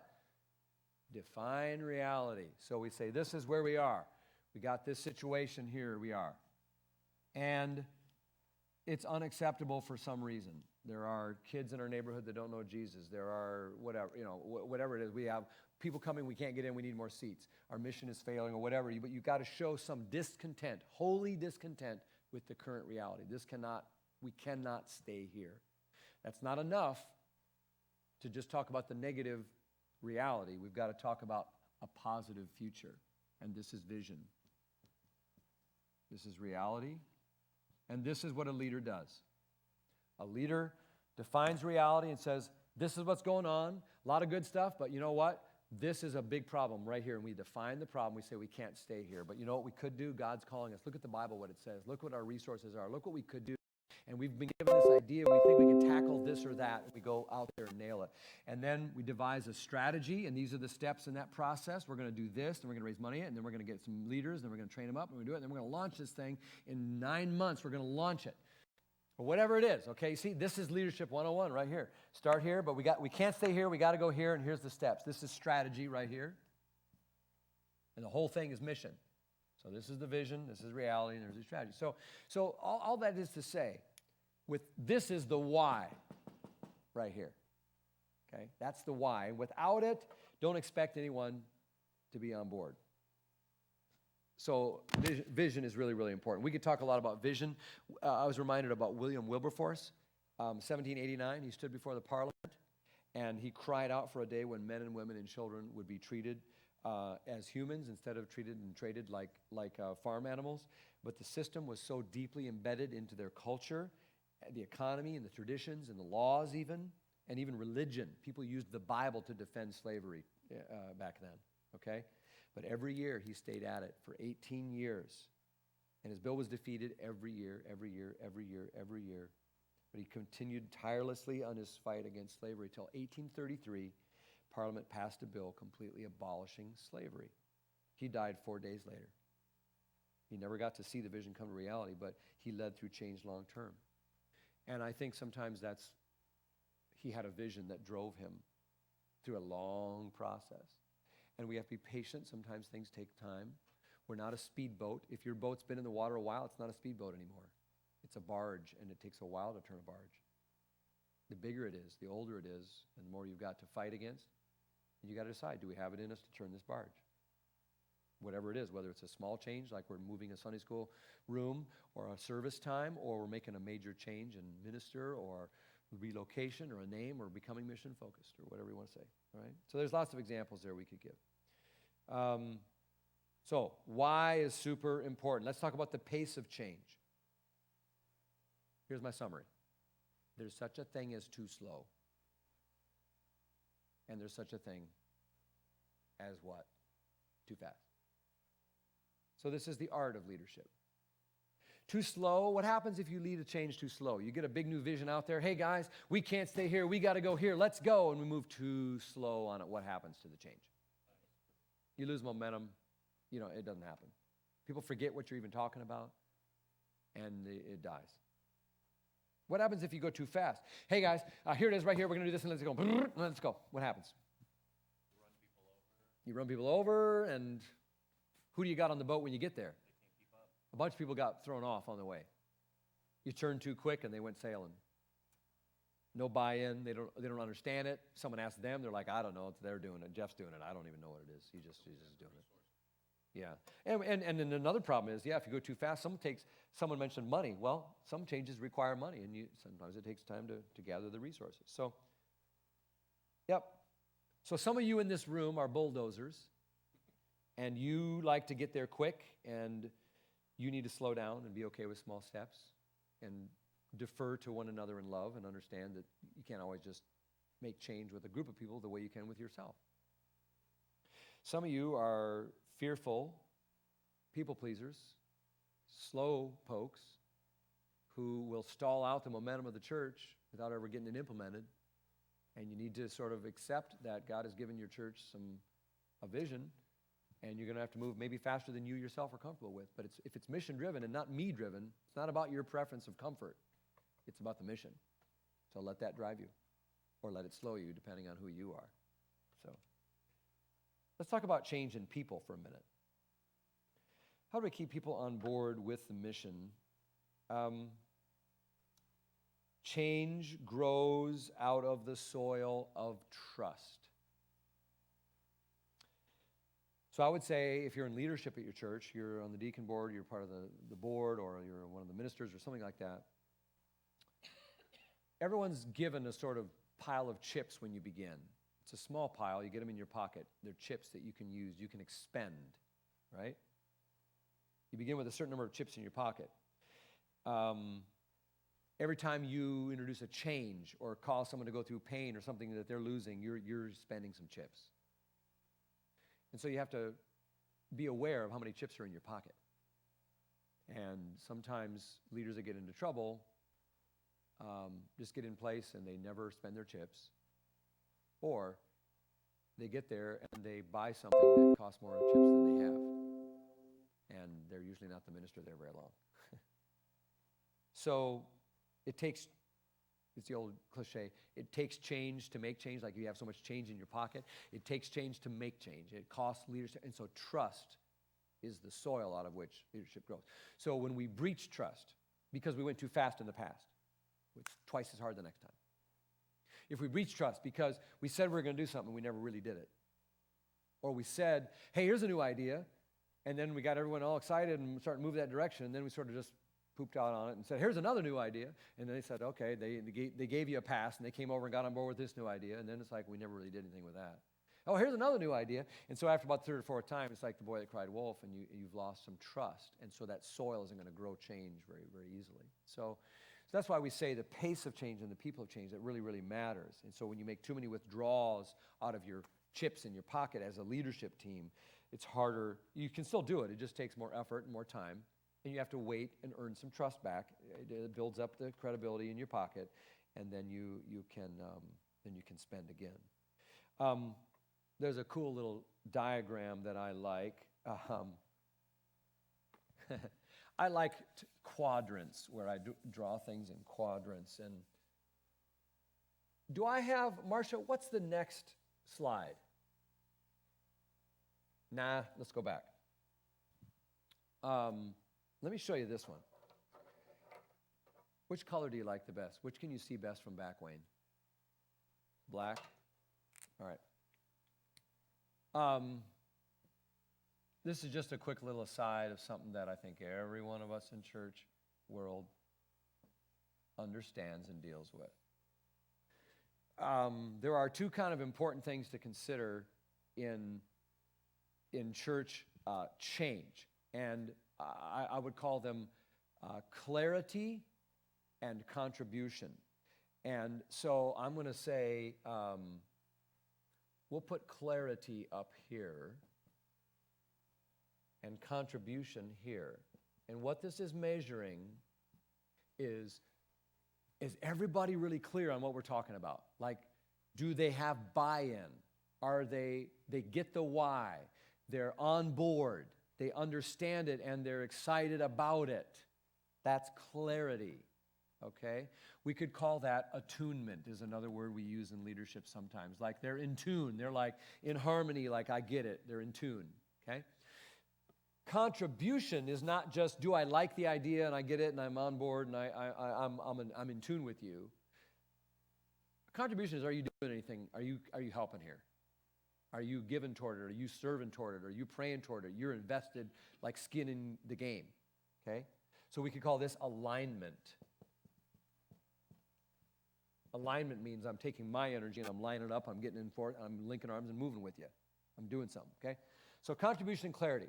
And so as you think about those two things, we could, so let's say there's a yes and a no here on clarity, and we'll go yes and no here. So just think about it for a minute.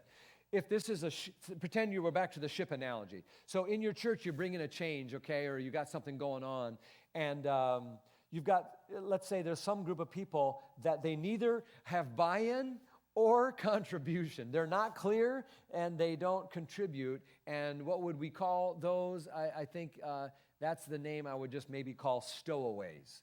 They're on the boat, but they didn't pay, and they're just along for a free ride, and they don't even care. You know, they're just there, stowaways. And you probably have a few of those in your church.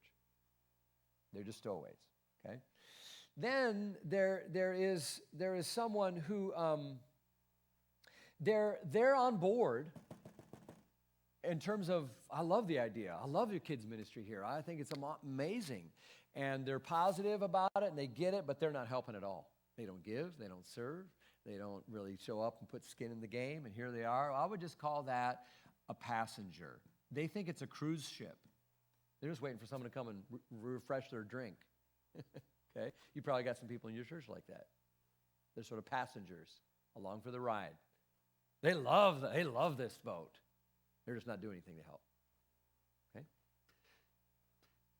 And then you've got some other people that are down here, and they're like, well, I don't necessarily agree with some of the direction you're taking, but I'm going to be involved. I've got some of my own ideas, and so I'm contributing all right, but I'm not really on board with your vision and your direction. You know what that is? That's a pirate.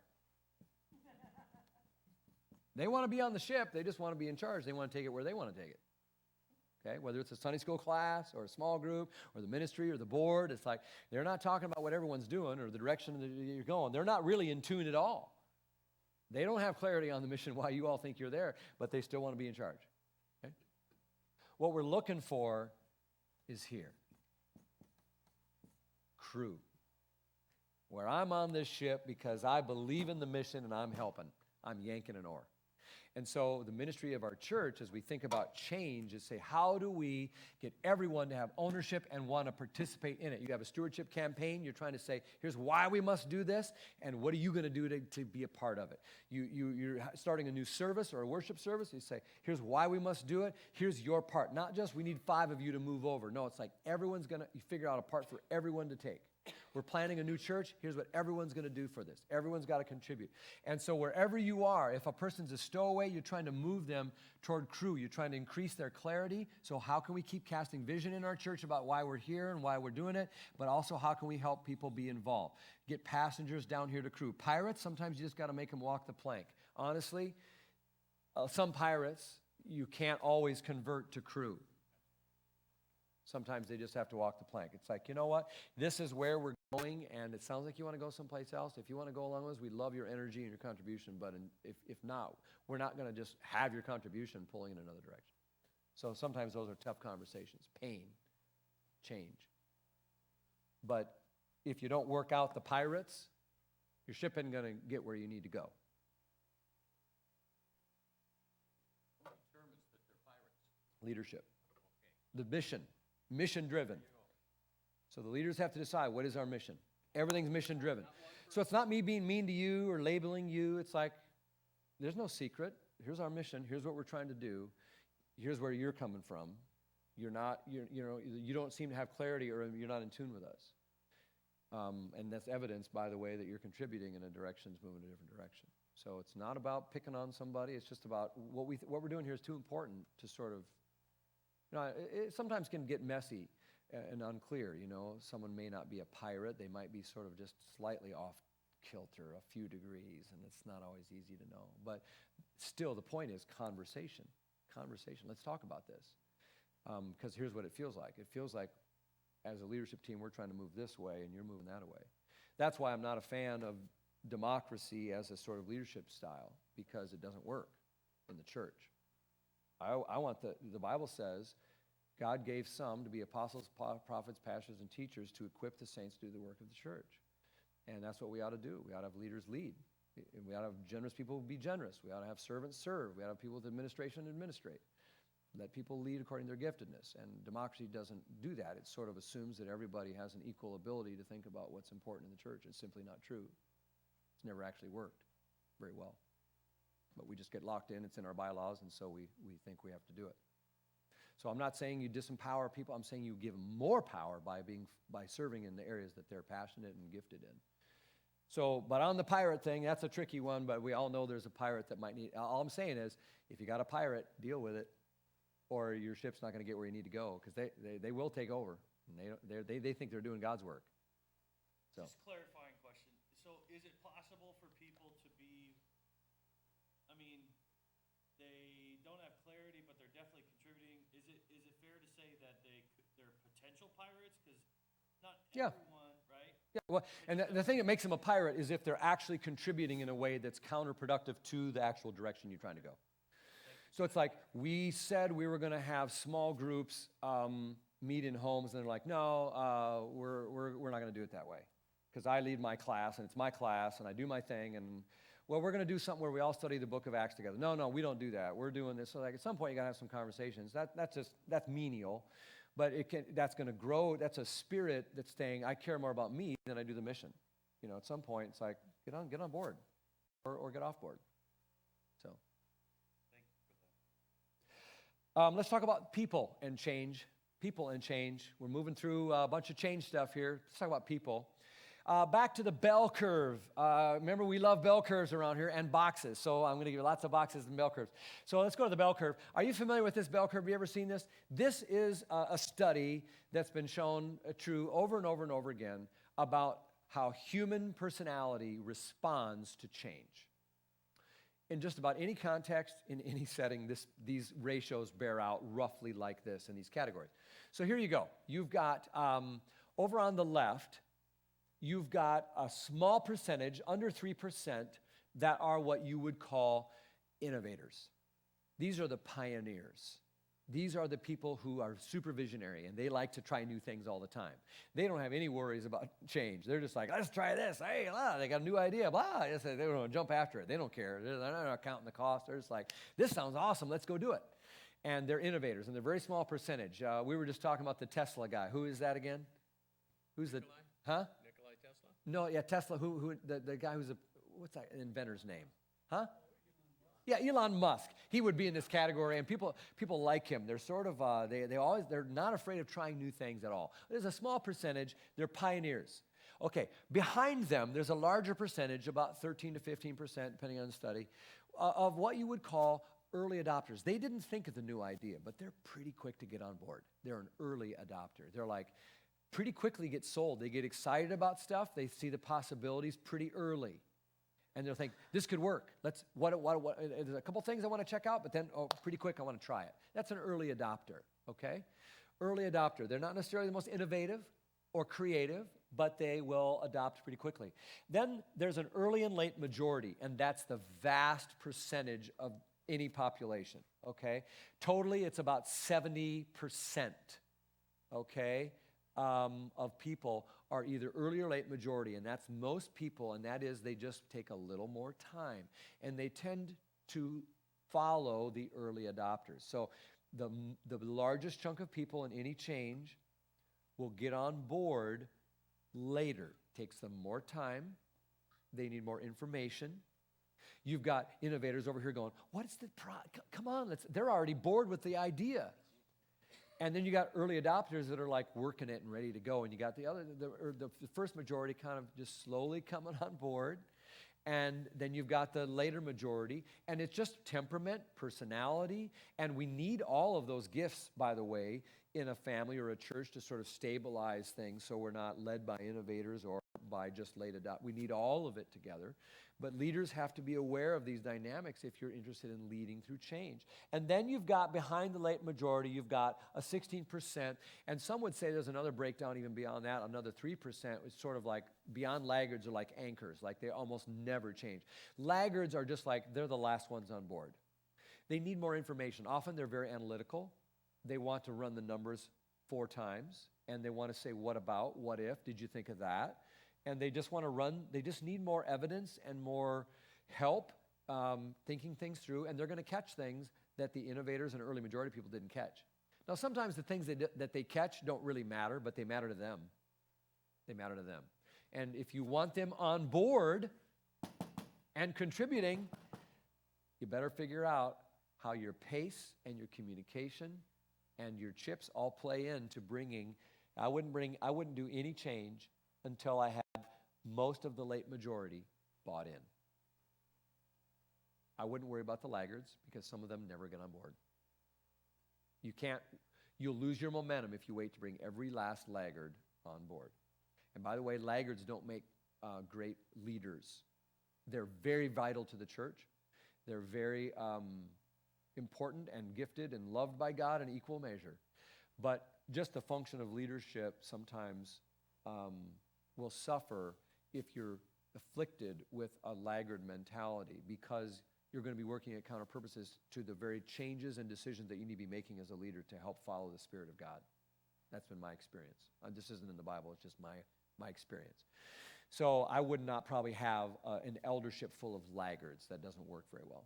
Okay, or a pastor or a minister as a laggard is not going to work. Can he be a late majority? Yeah. The best leadership team you're going to have is going to be composed. What happens if you have all innovators on your leadership team? What do you got? Chaos, disorganization, a bunch of people that no one's going to trust and love and want around.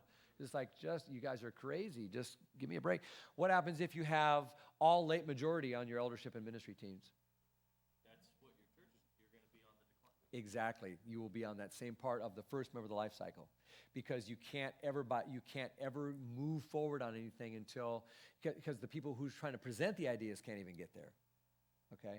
So you certainly aren't going to bring your early adopters and innovators along because they're already gone. So we want to balance on our leadership teams of some people who have, want to mix in someone with an innovation. Okay?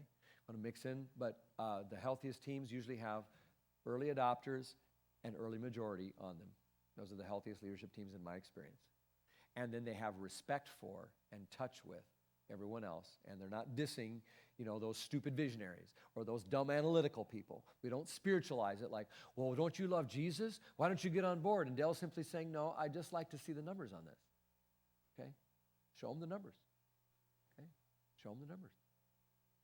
Now, if he says it every month to filibuster and to stop progress, at some point you got to just have it to go, Dale, you've asked the numbers 3 months in a row. We feel like we got to keep moving here. So the numbers are there. You read it on your own, but we're moving on. So at some point, if he kind of slips over into laggard, that's what leadership does. And there's pain in that, as we said, but okay. Hey, let's do something fun here. If you took the marker and you went up there and put a little X on the curve where you are as a leader, where would you be? You got to know thyself, friends.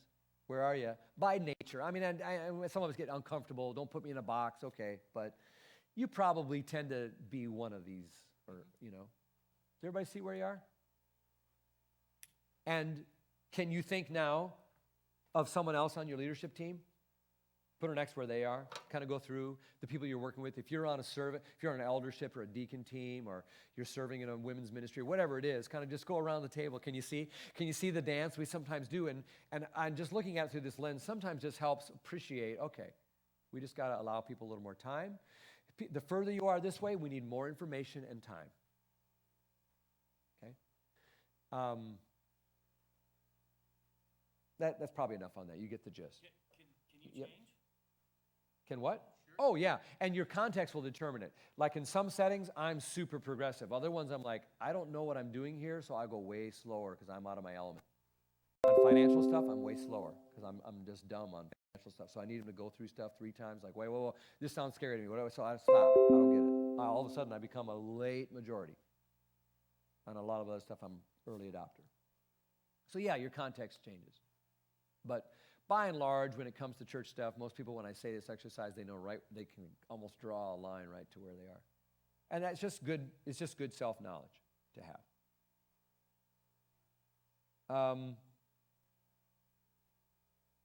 Some of you are passive, some of you are pushy. So consider one another in love. and realize that sometimes we over-spiritualize our frustrations with change. We over-spiritualize it. Well, they didn't get on board, so they're not very spiritual. They don't love Jesus as much as I do because they didn't get on board. Well, sometimes it's just human nature stuff. Sometimes it was you forgot the why. Sometimes it's because you went too fast. Or they're always pushing this new change on us. They're trying to ruin. They're just following the world. They're swallowed up in the world. It's like, no, they're just trying to get out of the canoe and save the church, not ruin the church. So we ought to appreciate one another, prefer one another in love, the Bible says. So appreciate the differences we bring, and sometimes that can help us kind of work together through change. Okay? Let's talk a little bit about the process of change, and then we'll be done. The process of change. I would say, number one, think of change that you're going to introduce in your church, whether it's big or small. You're changing a service time from 10 to 11, or we're adding a new service, or we're no longer doing Sunday school in the summer. We're doing this new small group thing in homes, or we're doing a new campaign to raise money to do an outreach to the immigrants in our area. Whatever it is, okay? You've got something. Think of it as a series of steps. First, I would say, pitch it from the inside out. Meaning, you begin with the inner core of leaders, whatever that looks like in your church. And until you let that percolate and get buy-in and ownership from that inner core. So for most places, that's the elders and minister, most places, or the board, whatever it is. Don't move on until that group is lockstep, 100% on board with both, I get it, and I'm ready to help. If you don't have that, it's unwise to move forward. Do you see why? Can you think of examples in your own life where we have moved forward and it was a problem? You begin with key leaders, get the buy-in. So for us, what that looks like is sometimes we'll go on a retreat, or we'll have an extended meeting on a Saturday from 8 till 2, and we'll have read a book ahead of time, and then we're going to talk it through to try to get buy-in. Or we'll have some extra meetings or do behind-the-scenes things. But then we're going to go to the next level out, which in our case, now it may look different at your church, but in our case, that's some key staff. We're going to talk to some key staff. And then we do the same thing. We start over, and we do the same process again and bring them on board. We share, here's what we're thinking. We'd like your input. What are you thinking? We're not necessarily all just asking. We're also kind of half telling, but asking, what's your input to this? And there's a balance. You don't have to apologize if the leaders came up with an idea and say, but you're not just going to strong arm it and say, it's already done. We're not asking you any questions. We're just telling you. Well, nobody likes that. But you don't have to say, what do you want to do? We don't start with the congregation and move into the leaders. We start with the leadership and try to say, we think this is where we're starting, and we're going to kind of gently move out now and go to the next group and the next group. So for us, that's elders and then staff and then some key leaders. Maybe in our church, it's like people who are core volunteers and small group leaders, and we get those people together and we honor them with their investment. We say, because you're stakeholders in the church, we want to tell you about something we're dreaming about, we're thinking about. We're talking about kicking out a new vision here. We're talking about doing a campaign next year. Want to just give you an idea of that ahead of time, get your feedback, have you shape it for us, and now they're like an insider. They're thinking about it. So you go out in these concentric rings, right? And all the way out, so that by the time you finally stand up on a weekend and say to the whole congregation, here's something that's exciting I want to tell you about, fully half the people in the room, maybe even more, are already in on it. They're already bought in. They've got the why.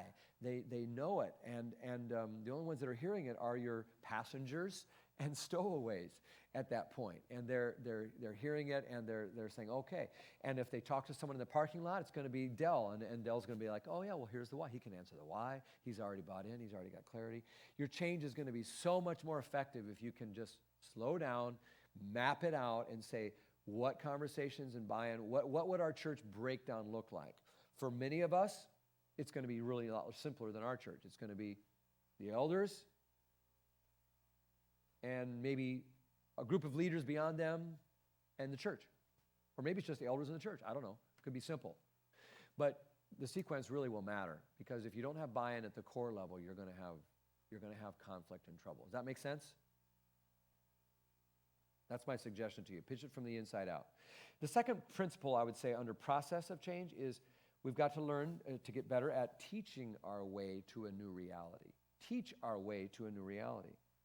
So what I think that might mean is that's the part of the why we use our weekend services for every big change we're going to do in our church. We teach about it first. What does the Bible say? Why are we doing this? So if we want to start a small groups ministry at our church, we're going to talk about the book of Acts and community and relationships and koinonia and why it's built in so deeply and why we need it. We're going to teach on it, till people are like, yes, I want to do this.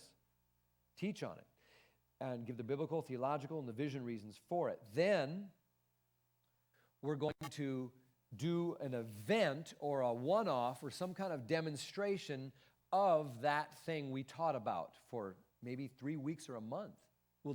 So for example, when we tried to make a focused change on becoming an externally focused church, I preached on it for a solid month. Every Sunday we talked about externally focused. We talked about New Testament, talked about examples of that, and everything we talked about here, we preached on it for 4 weeks. And at the end, but all the way we were saying, hey, and by the way, we're going to have a chance to do this.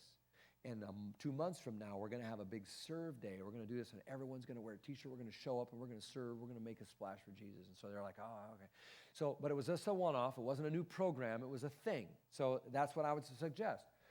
You teach your way to the new reality, and then you do a demonstration of it. So whether it's externally focused or small groups or what have you.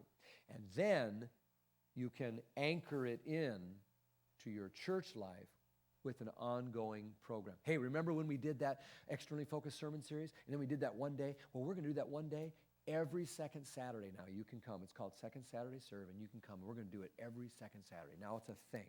But I don't just say, hey, we're starting this thing called Second Saturday Serve, and we're going to come. And then nobody comes, and I complain about how bad our church is because they didn't come. See, whose fault is that? Leadership.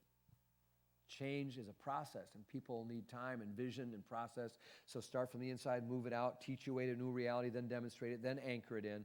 And once it gets anchored in with an ongoing program, then we can kind of celebrate it. Because what you celebrate, you will replicate. What you celebrate, you will duplicate. Okay? Whatever is the win and is applauded in your church will continue to happen. Whatever you permit to happen will continue to happen. What you celebrate. So what we do, for example, on Externally Focused, is we tell lots of stories about people who are serving out in their community, and we make them heroes. We're like, at our offering time, we'll say, you know what generosity looks like at this church? It looks like the youth group that went over here, and we'll show a picture of them. They went to the Dominican Republic last week, and they built this house, and they did this thing. That's what generosity looks like, doggone it. And everybody's like, yeah, rah, rah. Well, we just reinforced, we celebrated a value that we want to uphold in our church. So you could do the same thing. You just pick out, but what you celebrate, what you celebrate is what you're going to duplicate. All right, and then, well, there's lots more we could say there. I would say just along the way, when you're trying to implement change, don't be afraid to use experiments. Experiments. Here's what an experiment is. When you need to make a change, you don't have to say, hey, we're doing this now, we're stopping that. You don't always have to do that. You can say, hey guys, we're trying an experiment. That feels safer, doesn't it? If it doesn't work, we'll stop. But let's try it for a while. We're going to try an experiment, and here's what it is. We're going to try this for a while. It's much less threatening, and it admits that you don't know if it'll work. Because the church is famous for saying, well, we tried that once, and it didn't work, and now it's as if we can never try that again. Well, maybe it didn't work because you set it up wrong or it was the wrong time, but it doesn't mean you can't do it again. So we say we're trying an experiment. So try stuff. Create an environment where it's okay to try stuff. It's okay to fail. It's like, and stand up and say, we tried this. It didn't work. We think we probably didn't set it up right or blah, blah, blah. You just own it, but it doesn't mean, oh, okay, no, we can never do that again. And after you do 7 things that you can never do again, you got nothing left to do because you've tried everything and it didn't work. I guess we're stuck. Well, that's just silly. Life doesn't work that way. Also, know when to have a funeral for a ministry or a program or something that needs to go away. If you're going to simplify sometimes things that you see as you talked about defining reality and realizing, you look at the metrics and you realize, you know what, it's really not doing anything anymore. We need to have a good funeral for this ministry. So you make it a good funeral. What do you do at a good funeral? Celebrate that life. Honor that life. And thank God for that life. But acknowledge that that life is also over and that we're trusting in resurrection. That's what a good funeral does. So we sometimes need to do that with ministries. This was a great thing. You know, we started this ministry in 1957, and every week we've done this thing. Blah, blah, blah, blah. We started noticing it didn't, have this impact anymore, but man, think of all the things that God has done over the years through that. Blah, blah, blah, blah. We want to thank these people. We're going to give them a big plaque right now. We're going to honor this woman. Look what she's done. Or whatever, you honor it. You have a celebration for it. Now we're trusting God's going to also raise up some new stuff because just the same dream that set her on fire for that ministry in 1957 is still on fire in this church. Start something new. It's okay. So sometimes know when to have a good funeral.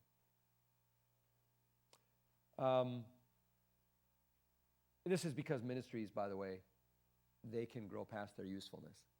You can ride a horse and it's dead, and then it's sitting on the ground, and you got to dismount. We can do that with ministries. I'll give you a little hint here, since some of you maybe are interested in this. I'll just tell you, I call them the killer bees, and some of you are going to really think I'm a bad man now. You think I'm a bad person. But I've learned over the years that I started ministry, I love to start stuff. And then I realized I had a mess because I started this, started that, and we didn't stop anything. We had a mess. It was not clear. We didn't have any pathway. We didn't have process. We just had a mess, a big cluttered mess. So you have to learn the killer bees. And the killer bees are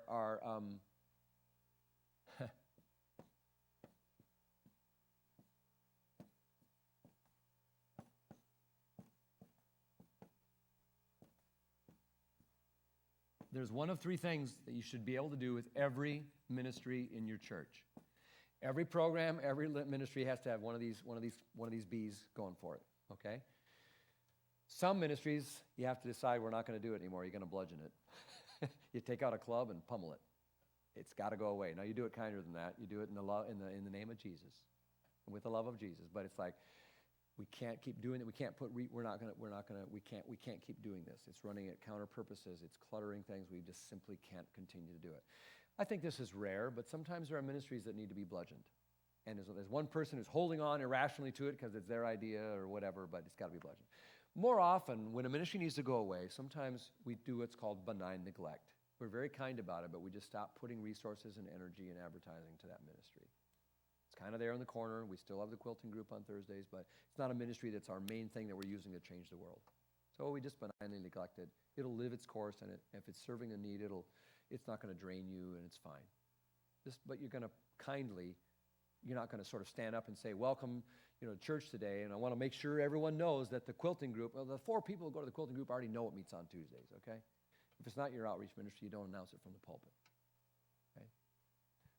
Or you're going to bless that ministry, which means you're going to get behind it. You're going to say, this is important here. We're going to budget for it. We're going to make time for it. We're going to advertise it and celebrate it and tell people this is what it is. And every ministry should be one of these. You're either going to get rid of it or just sort of let it continue as long as it's not pulling you sideways, or bless the crowd out of it so it can flourish. Those are your options. You need to think about leadership. When you start a new ministry, get the right leader for the thing before you launch it. Get the right leader. Someone who can take it forward. We don't start a ministry until we have a leader in place and resources in place. We've got a lot of good ideas that we can't start because we can't find the right leader yet, but I'd rather not start it than start it kind of half-cocked, where it sort of started with half an idea or half a leader, or the team wasn't really built up yet, and we sort of started it, and it's like, oh, we ruined our chance because it's not really running very well. And I don't know. I just feel like it's better to not have a ministry than sort of start it in a way that's almost guaranteed to fail. If you don't have a leader to help it move forward, who's going to own it and run it and lead it, and you don't have any resources to sustain it, well, it's not more spiritual to say, well, maybe God will provide. That's just silly. That's foolish. And you will probably ruin an opportunity to have a good ministry that maybe you can have later. So I think we look for the right leaders. All right.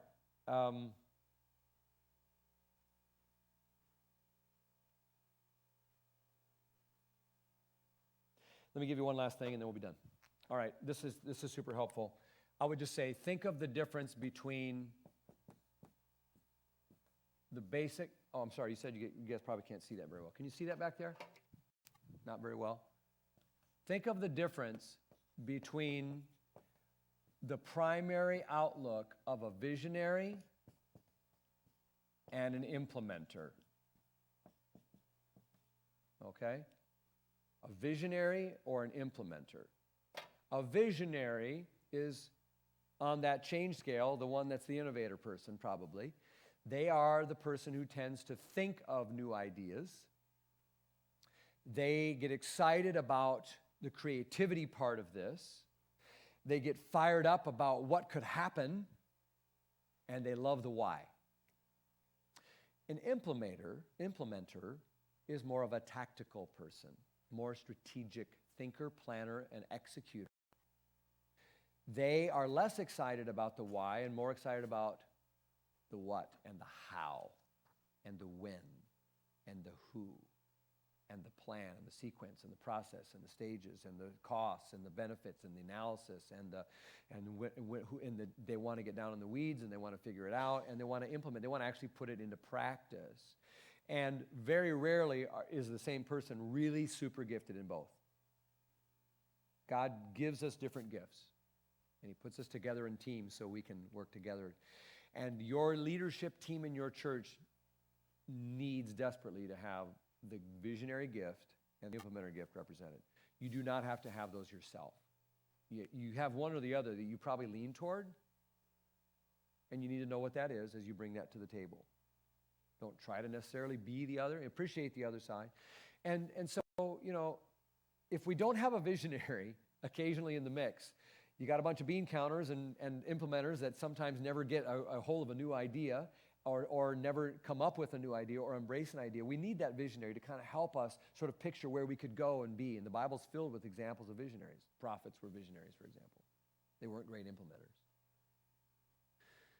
Implementers, however, make things happen. Okay? A dream without a plan remains a dream. It'll never happen. Okay? Every vision that comes to reality has a few births. First in the mind of the visionary, but then when it actually comes into reality. And it only comes into reality when a visionary partners with an implementer. So your church needs people who are like, okay, we're going to sort of figure out what's the plan, what's the steps, what's the sequence. Let's get that strategy. So the visionary says, we can't stay here, we got to go here. The implementer says, what's the plan, the strategies to get here? Let's make some steps. Let's figure out what it's going to cost. So I would just say to you as you think about your leadership teams and change, think about, are we top heavy on, how many of you would say, well, let's just see. How many would say, if you had to say, I'm primarily like an idea person. I love new ideas. I get a little more bored with the actual like implementation, nuts and bolts, like let's figure out exactly the how. How many of you would say you're more of the visionary than the implementer? Okay, got a couple here. Yep. And I assume the rest of you then would say, I'm probably better on the implementer side. Give me a job. I don't have to think of it, but I can get excited about it and I can help make it happen. And I've got certain gifts that I bring to that. Yeah. So that's pretty common. Usually there's fewer visionaries than there are implementers. And the key is just don't ever start pitting each other against it. We need each other and appreciate each other. And that usually leads to the best way to work together. So develop a culture of change the best you can, and then be careful with each other and realize that if we don't change, we're dead. But if we change in the wrong way, we're going to be right where we started. So hope that's helpful to you. Let's take our break, and I think we get to go eat lunch now, right? Oh, yeah, we're way behind. I didn't even realize this. So we're going to go eat lunch. Okay. So we're going to come back here about, can we eat lunch in like 30 minutes, 30, 40 minutes? Huh? No? Like be done with it. Yeah, I'm sorry. I think I missed our lunch break. Let's go eat. We're gonna pray. Jeremy.